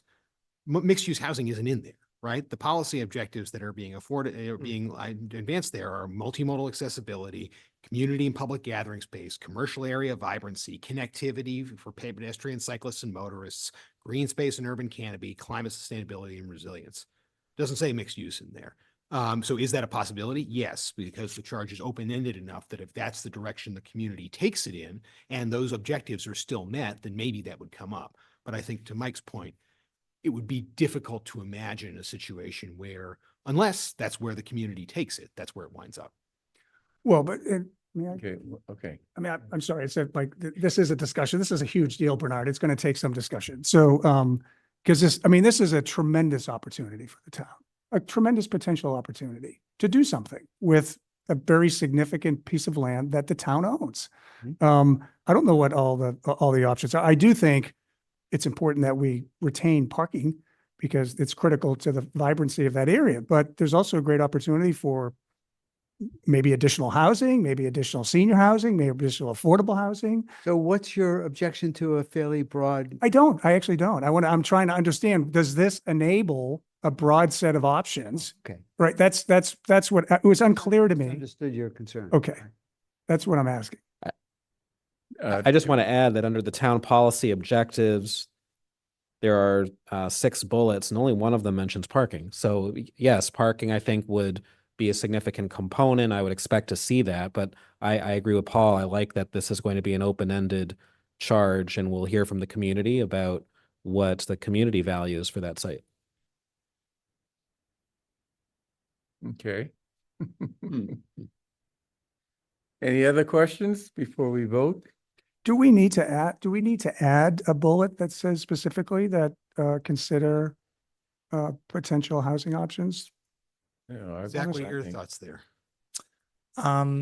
Speaking on all of where your conversation is going, I think we intentionally tried to leave this very open-ended to be a really community-driven visioning process. That being said, we do have these town policy objectives, and certainly it is a wider town objective to increase housing choice and affordability. So speaking as Zach, I certainly don't have any problem with sticking that in. On the other hand, I really defer to the community and on the whole would be most comfortable with just seeing what the community has to say during the engagement process. And I also do just want to clarify on the point of parking that this study really did grow out of not only decades of study, as the board has pointed out this evening regarding the Center Street lot, but also quite a thorough process that we've just been through with Stantec to understand the parking in Coolidge Corner. And we've actually reallocated $25,000 basically of funding that could have gone towards this round of the project towards basically a continuation of Stantec's work to understand more fully if there were to be any interventions regarding the Center Street lot. Are we to double parking or take half of it away or take 10 spots away or whatever? There would be some additional scenario planning that goes in before we even have this conversation to really get a better understanding of how the parking plays out if we start to reconfigure the Center Street lot. So certainly parking will be top of mind in this conversation. Well, Yeah, I'm sorry, I'm gonna stay on this for a little bit, Bernard. So this also coincides with the comprehensive plan, right? So this specific new initiative will be, you're expecting to conclude when? I'm expecting to conclude May 3rd. Right. When is this study supposed to be? Do we know when the study you're targeting to be done by? March 31st, 2026. 26. right. We're targeting that the staff-led process will run approximately for this calendar year with a little wiggle room. I guess I would encourage some language or integration with what's coming out of the comprehensive plan. Because the comprehensive plan is also getting at priorities for the community, longer term. This is a longer term project that is consistent with what we're doing for the comprehensive plan. I'm not saying kick it to the comprehensive plan, but certainly it should leverage and be integrated with the learnings from the comprehensive plan. How do we do that? May I also just add, so it is an ARPA funded project. Yeah. So we have the constraints of needing to spend those ARPA dollars by a certain time. We now have a contract with and I think, we sort of anticipated that it's very likely that we could get to the end of this scope of work and sort of laying out a set of options where it would take the community longer to decide on what the preferred option, the direction would be. Yeah. So I think we look at this as we're setting the table for what could potentially be a longer term conversation in terms of making a decision, a commitment, if we're going to go in a different direction with the Center Street lot. Yeah, this is not inconsistent with the comprehensive plan will be done by the end of this year. So it's consistent, right? Mike, you have your hand up? I'm just thinking that it would be really, as with Chestnut Hill, it'd be very sensible to have a formally a member of this committee that either reports to the and is aware of what's going on in the comprehensive plan study committee or vice versa, so that you have an open channel. Yeah. I do think the integration of that between the comprehensive planning process is really important. I also don't want to be in a situation where, again, the comp plan's vision is so much bigger, so much more about the broad strokes of what we want the community to look like. And then there is this, which is very focused on a specific area that needs to be informed by what the comp plan is what is coming out of the comp plan. So I think as this process develops, making sure that it is dialed into the comp planning process and is not ignoring what's coming out of that, but is working in parallel with it, is going to be critically important. Okay, anything else? Just still not convinced, but it's okay. not about that. I guess one, It, go ahead. I'm going from the experience of what's going on at Chestnut Hill. right. Well, And that's not going well, Mike. I'm not sure what your impression is of that experience, but the comprehensive plan. So people we talk about Brookline. One of the and what the issues are in Brookline that it seems to me belong in a discussion of the comprehensive plan. One is the changing demographics of the town, how demographics have changed over the last 20, 30 years, and the extent to which we think that we can plan to direct the direction of the demographics. Can we add workforce housing? Can we, if we can't, what, then what? It's the character of the community that is to be looked at, considered, shaped by, hopefully shaped by what comes out of the comprehensive plan. I think when you start to get into what to do with a particular parking lot, or this is not. Well, it should be. I think you're trying to boil too much of the ocean. No, I'm not. What I'm sick with, and I'll go back to my original comment about the comprehensive plan. I think this project should certainly understand and be in communication, integrated with what the comprehensive plan is learning about what the community's priorities are.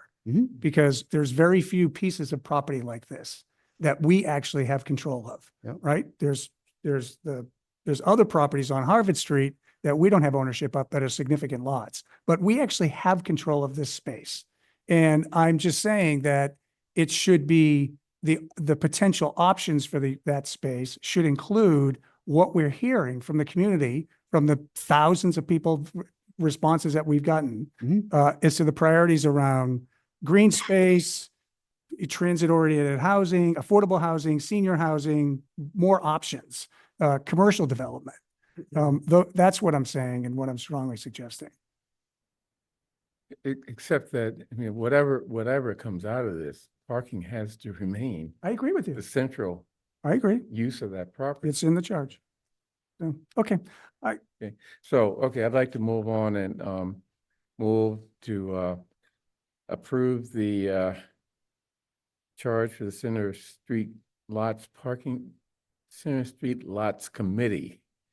All in favor, please indicate by saying aye. John Van Scoyac. Aye. Michael Sandman. Aye. Paul Warren. I'm going to abstain. David Perlman. Aye. Chair votes aye. Thank you. Thank you for your time tonight. Okay. Thank you. Welcome aboard. Pardon. Mhm. Oh, yeah, welcome aboard. Absolutely. Next, 2025 Annual Town Meeting, setting the dates for the Annual Town Meeting. Who do we have to present that? Is Melissa? Melissa's on. Good evening. Melissa. Yes, I'm here. Good evening. Sorry to Um, keep you so long. No worries, no worries. Interesting discussion for sure. You have in your packet a draft schedule for the 2025 annual town meeting. We've been talking about this with the moderator, and I know the town clerk was away, but I'm sure he won't mind that we are scheduling it a week later than another option would be the 20th of May. But we're currently looking at a town meeting date of May 27th, which is a Tuesday. This means that if that is the date that you choose, we would be opening the warrant on January 29th and closing it on February 26th. We have a 90-day requirement now for the annual town meeting. One thing to note in the draft schedule that's in your packet is that the schools have reached out and expressed that they have commitments for the high school auditorium on May 29th, which is Thursday.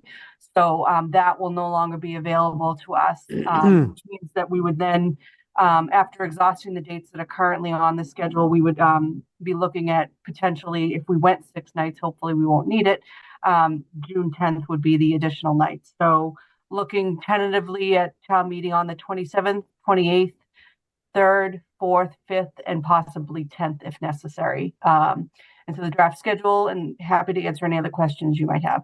Also, just to remind the board that right now we are kind of preparing as if We know that there's a potential that the current legislation that allows us to hold hybrid town meetings is still it's set to expire in March, and we don't have any other legislative proposals that would extend that. So at this point, we're preparing as if we may need an in-person meeting, but we're hopeful that there will be an extension of the current legislation to allow for a hybrid option.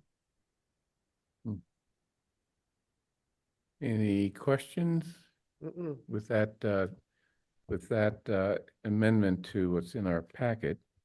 I move approval of the annual town meeting dates, including the opening of the warrant on January 29th and closing of the warrant on February 26th, both Wednesdays. Yes. I just have one question, and it's not because I'm opposed to this proposal, but is there a reason why we're avoiding Mondays? Yeah, it's tradition. Yeah, it's just a long tradition that town meeting's been starting on Tuesdays, so. Okay. Okay. All in favor, please indicate by saying aye. John Van Scoyac. Aye. Michael Sandman. Aye. Paul Warren. Aye. David Perlman. Aye. Chair votes aye. Finally, boards and commissions appointments. Naming committee, Helen Charlupski of the school committee. Any discussion or objection to appointing Helen Charlupski? Seeing none, all in favor, please indicate by saying aye. John Van Scoyac. Aye. Michael Sandman. Aye. Paul Warren. Aye. David Perlman. Aye. And chair votes aye. And with that, unless there are any public comments out there in the audience, I will close the meeting at 10 minutes until 8. Excellent. We did a great job. Close to a record.